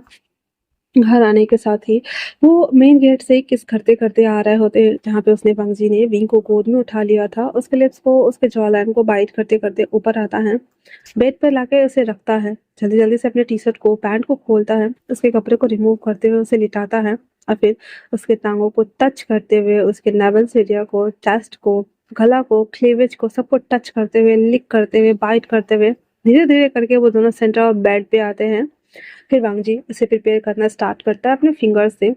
जैसे वो प्रिपेयर हो जाता है, वांग जी खुद को उसके साइड इनसाइड इंटरकनेक्ट करता है एंड देन फाइनली वो दूसरे एक दूसरे में खोए हुए थे, जहाँ पे विंग के मॉर्निंग साउंड्स, कराने की साउंड्स, चिल्लाने की साउंड्स, बेड को तीर कर पकड़ने की साउंड थी, वहीं पे वांग जी अपने स्टीम चरम पे था। और जब वो फाइनली उसके अंदर ही खुद को डिस्चार्ज करता है, उसे होल्ड करके पकड़ते हुए कहता है, अब हमें एक दूसरे से कोई अलग नहीं कर सकता, कोई भी नहीं। विंग बस अपनी सांसों को थाम रहा होता है। वांग जी कहता है, तुम्हें मेरे साथ यहीं रहना है और तुम अपनी लाइफ में जरूर सक्सेस होगे, मैं तुम्हें पढ़ाऊंगा, सारी रिस्पॉन्सिबिलिटी मेरी। विंग कहता है, बट आपके डैड। वांग जी कहता है, मेरे डैड मुझे इतना पॉकेट मनी देते हैं जिसमें मैं 3 बच्चों को पाल सकता हूँ। विंग तुम चिंता मत करो, तुम्हें अपने पापा से कुछ भी लेने की जरूरत नहीं है। विंग कुछ भी नहीं बोलता है, वांग जी के बाहों में सोया हुआ था। अगले दिन से एज यूजुअली सब कुछ सेम वे में चल रहा था। विंग अपना कॉलेज आता, पढ़ाई करता। स्टार्टिंग में थोड़ा अजीब था, लोग उसे अजीब नज़रों से घूरते, लेकिन वांग जी हर वक्त उसके आसपास घूमता रहता, जिसकी वजह से थोड़ा थोड़ा सबको डर लगने लगा था। और अभी तक कॉलेज में किसी को ये पता नहीं चला था कि वांग जी और विंग के बीच में कुछ चल रहा है। बस सबको डाउट होता था कि वांग जी कुछ ज़्यादा ही पॉजिटिव है अपने छोटे भाई को लेकर के। और विंग भी जब वांग जी उसे पिक करने आता तो वो खुश हो जाता था और वांग जी उसे अपने बाइक पर बिठाकर घर लाता। शाम को वो लोग कैफेटेरिया में जाते, कभी कभी मूवी देखने जाते। जब वांग जी कभी गुस्सा हो जाता विंग के ज़्यादा चीयरफुल होने से या किसी के साथ बात करने से, तो विंग उसके पीछे पीछे आता उसे मनाने के लिए। वांग जी को ये सभी चीज़ें अच्छी लगती थी, पर वो विंग को कभी बताता ही नहीं था। इस तरह के से वांग जी और विंग की लाइफ स्मूथ चल रही होती है। ऐसे देखते देखते 2 साल बीत गए थे और वांग जी का पढ़ाई ऑलमोस्ट खत्म होने वाला था। विंग का पढ़ाई 1 साल का और बचा हुआ था, जिसका पूरा खर्चा वो ले रहे थे। तभी वांग जी को जब विंग को घर लेकर आता है तो घर के सामने वो कार पार्क देखता है, जिसे देखने के बाद विंग और वांग जी दोनों शॉक्ड थे। वो वांग जी विंग का हाथ पकड़े हुए जब घर आता है तो देखता है कि घर में उसकी मॉम, डैड, इवन उसका भाई भी आया हुआ है, जिसे देखते ही सीचन उसे गले लगाते हुए कहते हैं, विंग तुम यहाँ। फिर उसकी मॉम विंग को देखती है तो कहती है, बाबा तुम यहाँ क्या कर रहे हो। वांग जी जो कि अब बिल्कुल भी डिले नहीं करना चाहता था, डायरेक्ट कह देता है, मॉम मैंने विंग से शादी कर ली। इतना सुनना हुआ था कि पूरे फैमिली वाले शॉक्ड और कहते, "ये क्या बोल रहे हो।" वांग जी कहता है, हाँ मैं विंग को बचपन से पसंद करता हूँ, जब वो 5 साल का था तब से, और मैं उससे अलग नहीं हो सकता। और अगर आप लोगों ने अलग करने की कोशिश की तो मैं आप सबसे अपना टाई अप खत्म कर दूंगा। सीचन और डैड कहते हैं, ये क्या बकवास कर रहे हो तुम, और ऐसे कैसे टाई अप खत्म कर दोगे, बैठो बात करते हैं हम। इतना बोलकर वांग जी विंग को अपने बगल में बैठाया हुआ था। विंग काफी ज्यादा डरा हुआ था, पर वांग जी उसे देखते हुए कहता है, मैंने कहा डरना मना है, डरना मत। विंग ना इसके कहता, आप मेरा हाथ छोड़ो। वांग जी कहता है, नहीं छोड़ूंगा, मैंने बोला ना, चुपचाप यहाँ पे बैठे रहो। तुम्हें अपना बनाने के लिए मैंने इतना मशक्कत किया, अपने प्यार में पड़ने के लिए तुम्हारे पीछे इतना मैं भागा, इतना सब कुछ किया, और अब कोई आकर के हमें अलग कर देगा क्या। नहीं करने वाला कोई मुझे अलग तुमसे, मरने के बाद ही ऐसा होने वाला है, चुपचाप से बैठे रहो। वांग जी का इस रूप को देखकर उसकी मॉम, डैड का सब शॉक थे। उसकी मॉम कहती, वांग जी कहता है, व्हाट मॉम, हाँ आपको लगता है कि ये सब कुछ पागलपन है, तो हाँ ये सब कुछ पागलपन है, क्योंकि विंग को मैं 5 साल के एज से ही पसंद करता आ रहा हूँ। उसके लिए मैं कुछ भी कर सकता हूँ मॉम, उसे मैं रोते हुए नहीं देख सकता। उसके डैड कहते हैं, वांग जी तुम्हें डॉक्टर की जरूरत है। वांग जी कहता है, मुझे नहीं जरूरत है, मैंने अपना फैसला सुना दिया है, आप लोग माने या ना माने। इतना बोलकर जैसे ही जाने को होता है, उसके डैड कहते, बैठो, हमें कोई ऑब्जेक्शन नहीं है कि तुमने विंग से शादी कर ली है, और मेरे ख्याल से तुमने इस बात को अभी तक पब्लिक नहीं किया है। मुझे नहीं पता कि इसके पीछे के रीजन क्या है, बट मुझे बताओगे ये सब कैसे हुआ? वांग जी फिर बता देता है कि विंग और वांग जी अक्सर मिला करते थे, जिस वजह से उसके पापा को एक दिन डाउट हुआ और उसके पापा को आज तक पता नहीं चल पाया कि वो बंदा वांग जी है हमारा फिलहाल से। और उसने विंग को बीच वहां पे सबके सामने में जलील किया, फिर घर ले जाकर उसे बहुत मारा और उसे घर से बाहर निकाल दिया। जिसके बाद से वांग जी आई मीन कि विंग वो मेरे साथ रह रहा है और उसके बाद हमने उससे शादी कर ली। हम लीगली हस्बैंड है डैड। उसके डैड कहते हैं ये तो ठीक है, बट एक बार भाई साहब से बात तो करनी चाहिए थी ना। फंगजी कहता है मैं गया था बात करने के लिए, पर उन्हें आप और मॉम तो बुरे लगते हैं ना। अगर आपको जाके बात करना है तो ठीक है, पर मैं नहीं जाऊंगा। और अगर उनके डैड ने पिंक को मुझसे अलग करने की कोशिश की, यकीन मानिए मैं उन्हें मासी के पास पहुंचा दूंगा। इतना बोल वांगजी पिंक को लेकर ऊपर चला जाता है। सीजन कहते हैं वांगजी का ऐसा रूप मैं पहली बार देख रहा हूँ, जहाँ पे वो इतना ज्यादा अग्रेसिव है पिंक को लेकर के। तो उसकी मॉम कहती है कहीं ना कहीं मैं जिम्मेदार हूँ। जब बचपन में हम घर जाया करते थे, अक्सर हम कहते थे ना कि विंग तुम्हारा लिटिल बाबा है, हर ये तुम्हारा है, तुम इसके साथ जो चाहे वो कर सकते हो। जिसके बाद से वांग जी विंग को लेकर के कुछ ज्यादा ही ऑब्सेस्ड होने लगा था। तुम्हें पता है ना, वो कभी किसी बच्चे के साथ उसे खेलने नहीं देता था। जब भी हम लोग जाते थे तो विंग को वो घर के अंदर ही पैक करके रखता था। हमेशा एक कमरे में दोनों रहते थे। और जब एक दिन उसकी मॉम का डेथ हुआ तो तुम्हें पता है ना, वांगजी ही था जो इसने विंग को मनाया था। सीजन कहता है बट मॉम क्या ये ठीक है? उसकी मॉम कहती है वैसे भी वो मेरी बहन का बेटा है, तो ठीक ही है। वैसे भी हमारा बच्चा हमारे घर में है, ये तो खुशी की बात है ना। पर एक बार उनके पापा को तो बताना चाहिए ना। हमें कोई आपत्ति नहीं है। इतना बोल करके वो दोनों कहते हैं कि हम कल घर जाएंगे और घर जाकर भाई साहब को बताएंगे। उसके बाद खाना वाना लोग खाते हैं। शाम के टाइम पे वांगजी और विंग को बुलाया जाता है, जहाँ पे वांगजी तो गुस्से में था कि कहीं उसके डैड मॉम विंग को कुछ करना था, इसलिए उसने विंग का हाथ पकड़ा हुआ था। उसकी मॉम आश्वासन दिलाती है कि हम विंग का कुछ भी नहीं करेंगे, पर वांगजी काफी डरा हुआ था, इसलिए वो बस गुस्सा कर रहा था। जल्दी जल्दी खाना फिनिश कर लेने के बाद विंग को लेकर वो फिर अपने कमरे में आ जाता है और कहता है मॉम डैड चले जाएंगे, तुम चिंता मत करो बाबा। और उसे पकड़ के वो सो जाता है। अगले दिन मॉर्निंग का ब्रेकफास्ट बना करके सीजन और हमारे चिमोजिन और ये निकल जाते हैं चॉन्जिंग के लिए। जब वो वहाँ पे उनकी कार आकर रुकती है तो पहले तो गांव वाले सब एकदम विफर गए थे। और उसके जो बाबा थे वो जब इन दोनों को देखते हैं तो सीधा ना टोकरी उठाकर फेंकते हैं, जिस वजह से जो चेंगो जिनसे अपनी वाइफ को बचाते हैं। तो कहते हैं भाई साहब ये क्या कर रहे हैं? तो कहते हैं क्या लेने आए हो? हाँ, पहले मेरी बीबी अब मेरा बेटा, सब कुछ तो छीन कर ले ही जा चुके हो, अब क्या चाहिए तुम लोगों को? ये प्रॉपर्टी जो कि तुम्हारी नहीं है, निकल जाओ यहाँ से। चिंगो जिन कहते हैं हम बैठ के बात कर सकते हैं, प्लीज तमाशा मत कीजिए। इतना बोल करके सब अंदर आते हैं। चिंगो जिन उस घर को देख रहे थे, वो घर हमेशा से पहले के जैसे था। एक को आंखों में आंसू था क्योंकि उसकी बहन को ना हिस्टोरिकल घर ना बहुत पसंद आते थे। और जो हमारे विंग का घर था ना, वो मॉडर्न घर नहीं था, हिस्टोरिकल टाइम का घर था, जिसे देखकर वो अपनी बहन को याद करते हुए भावुक हो जाती है। फिर चेंगोचुन कहते हैं आपको पता है वांगजी और विंग ने शादी कर ली, इतना सुनना हुआ ही था। उसके पापा कहते क्या कहा तुमने? वो कहते हैं हाँ, और हम चाहते हैं कि दोनों बच्चे खुश रहें। उसके पापा कहते हैं हाँ, पहले वो लड़के से तो निपट ले जिसे विंग पसंद करता है। सीजन बोलने वाले थे कि वो लड़का वांगजी है, बट उसकी माँ कहती है हाँ ठीक है, जो उसका बीता हुआ कल था वो उसे जाने दीजिए, बट अगर विंग को लड़कों में इंटरेस्ट है तो क्यों ना हम उन दोनों बच्चों की शादी करा दें। वैसे भी उन दोनों ने शादी कर ही ली है, तो ऐसे भी शादी करा देते हैं। उसके बाबा मान जाते हैं, ये सोचते हुए कि जो लड़का के लिए विंग घर छोड़कर गया था, उसके बाबा को पता ही नहीं है वो वांगजी है, ठीक है, कम से कम वो उसके पीछे तो नहीं आएगा ना। और वो हाँ कर देते हैं। उसके बाद वो सब लोग जब घर आते हैं तो जहाँ पे वांगजी वांगजी के गोद में ना सर रख के लेटा हुआ था। जिसके बाद डोरबेल बजता है और जब वो डोर ओपन करने जाता है तो वांगजी शॉक्ड, वो उसे देखकर कहता है यहाँ क्या करने आए हैं आप? पर ये कहती है मेरी बात सुनो। वांगजी फटक से आता है अंदर और विंग को खड़ा करते हुए अपने पीछे छुपा लेता और कहता है कोई नहीं आएगा विंग के पास, कोई विंग को नहीं ले जाएगा। उसके बाबा आते हुए कहते हैं बेटा घबराओ नहीं, मैं तुमसे माफी मांगने आया हूँ। उस दिन मैंने तुम्हारे साथ बदतमीजी किया था ना, उसके लिए। और विंग मुझे भी माफ कर दो। अब जब तुम दोनों ने शादी कर ली है तो हम तुम्हारी शादी करा देते हैं ना। वांग जी कहता है कोई ज़रूरत नहीं है, हमारी शादी लीगली तौर पे हुई है तो हमें कोई अलग ही नहीं कर सकता। उसके बाबा कहते हैं हमें मंजूर है। ये सुनना हुआ था तो वांग जी सॉफ्ट। उसके बाद सब लोग बैठते हैं। फिर इसके बाबा बताते हैं कि विंग किसी को पसंद करता था, इसलिए मैं नहीं चाहता था कि विंग ऐसे किसी के पास जाए और लोग हमें जग साई कराए वो। इसलिए जब तुम आए थे तो मैं बहुत गुस्सा था कि विंग एक लड़का होकर लड़के को कैसे पसंद कर सकता था।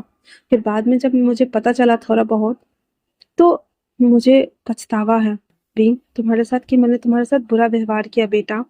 इतना बोलकर उसके पापा अपने घुटनों पे थे और विंग से माफी मांग रहे होते हैं। विंग कहता है डैड मैंने आपको माफ किया। पर वांग जी हमारा अभी फटते हुए कहता है पर मैंने नहीं किया। आपकी हिम्मत कैसे हुई विंग को इतना मारने की। हाँ, उसके पूरे पीठ पे दाग बन गए थे और अभी तक वो पूरे दाग है ही। इतना बोलकर उसका शर्ट को ना ऐसे पीछे पलट कर दिखाता है जहाँ पे डंडे के निशान पूरा बना हुआ था। आपने अपनी बेरहमी के साथ में अपने बेटे को मारा है कि आप फादर कहलाने लायक ही नहीं है। उसके पापा कहते हैं नहीं मुझे माफ कर दो। मैं मैं डर गया था कि लोग क्या कहेंगे मेरे बारे में, क्या सोचेंगे। तो वांगजी कहता है और अब वांगजी कहता है अब अब तुम उसके साथ हो तो मुझे कोई आपत्ति नहीं है। उसकी वांगजी को शॉक्ड हो रहा था और कहता क्या मतलब है आपका। उसकी मम कहती जब इन्हें पसंद ही है तो अच्छी बात है ना। इतने दिनों बाद आए हैं वांगजी माफ कर दो। प्लीज। इतना बोलकर वो अपने बेटे को ऐसे समझा रही होती वांगजी कहता मॉम। उसकी मॉम कहती मेरे पास आओ। फिर वो उसे साइड में ले जाकर बताती है कि उसके बाबा को पता ही नहीं है कि तुम उसके बॉयफ्रेंड थे और स्टार्टिंग से तुम ही हो। तो जब उन्हें पता ही नहीं है तो रहने दो, कोई बात नहीं। वांगजी कहता नहीं उन्हें बताना होगा। इतना बोलकर वो बाहर आकर कहते हैं आपको क्या लगता है कि वांगजी विंग का बॉयफ्रेंड कौन रहा होगा। उसके बाबा कहते हैं उस नामुराद का नाम मत लो। वांगजी विंग को अपने पास खींचते हुए कहता है उसका बॉयफ्रेंड हमेशा से मैं ही था। हमेशा से सिर्फ मैं, मेरे अलावा ना ही कोई उसके लाइफ में आया था ना ही कोई आएगा। और वो एकदम आंखों में गुस्से से घूर कर देख रहा होता है। विंग तो डर के मारे वांगजी के पीछे ही छुप गया था और उसके बाबा शॉक्ड होते हुए कहते क्या कहा। कहता है हाँ शौक लगा और इसलिए आपने विंग को इतना मारा। हाँ आपको आपको तो हरदम बोलकर वो ना ऐसे गुस्सा कर रहा होता है। तो सीजन कहते हैं वांगजी शांत हो जाओ प्लीज। वो अंकल है कहता मेरे कुछ नहीं लगते। विंग को हर्ट करने वाला हर इंसान मेरा दुश्मन है। उसके बाबा को इतना बड़ा झटका लगा था। कहता विंग तुमने क्यों नहीं बताया। विंग कहता है मैंने कहा था और गवा थे पर आपने मेरी बात नहीं सुनी डैड। अब उसके पापा को इतना सदमा लगा हुआ था कि एकदम बैठ ही गए थे और कहता है मुझे माफ कर दो और अपने आप को थप्पड़ मारना स्टार्ट कर देते हैं। पर फिर भी वांगजी नहीं पिघलता है। परवीन उसके पास जाते हुए उसे रोकता है और कहता है डैड मैंने आपको माफ किया। इतना बोलकर वो अपने डैड को गले लगा लेता है क्योंकि विंग के लाइफ में उसके पापा के अलावा कोई नहीं था। पर वांगजी उसे थोड़ी देर बाद खींचते हुए कहता है अगर आपको यहाँ रहना है तो रह सकते हैं पर विंग से दूर रहिए सब लोग। तब बोल करके वो विंग को खींचते हुए ऊपर लेके जाता है। ये कहती है विंग को लेकर के इतना सब कुछ हो गया है कि वांगजी उससे ऑब्सेस्ड हो चुका है, इसीलिए वो ऐसा एक्ट कर रहा है। पर यकीन मानिए भाई साहब वांगजी बहुत अच्छा पर्सन है और वो विंग का हमेशा ख्याल रखेगा। कहता है हाँ शायद इन सालों में तो मैं समझ ही गया हूँ।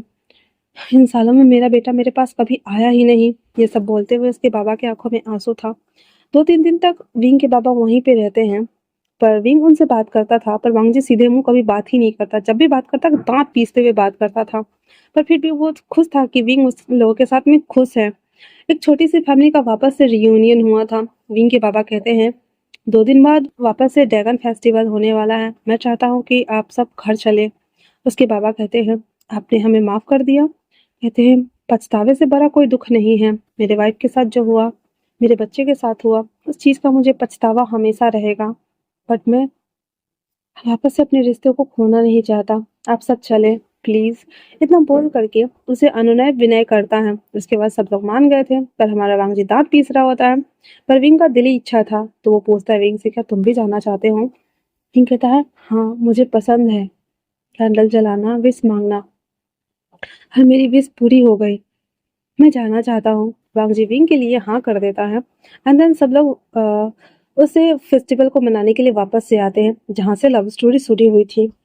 पूरा फैमिली विंग वापस से ट्रेडिशन कपड़े में था और वो अगरबत्ती को ऐसे सम्मान कर रहा था। अपनी माँ के लिए प्रार्थना करता है फिर सबके पूरे गांव के लिए प्रार्थना करता है फिर उसमें अगरबत्ती डालता है। फिर इस बार उसके डैड ने अपनी जगह पे वांगजी को खड़ा कर दिया था।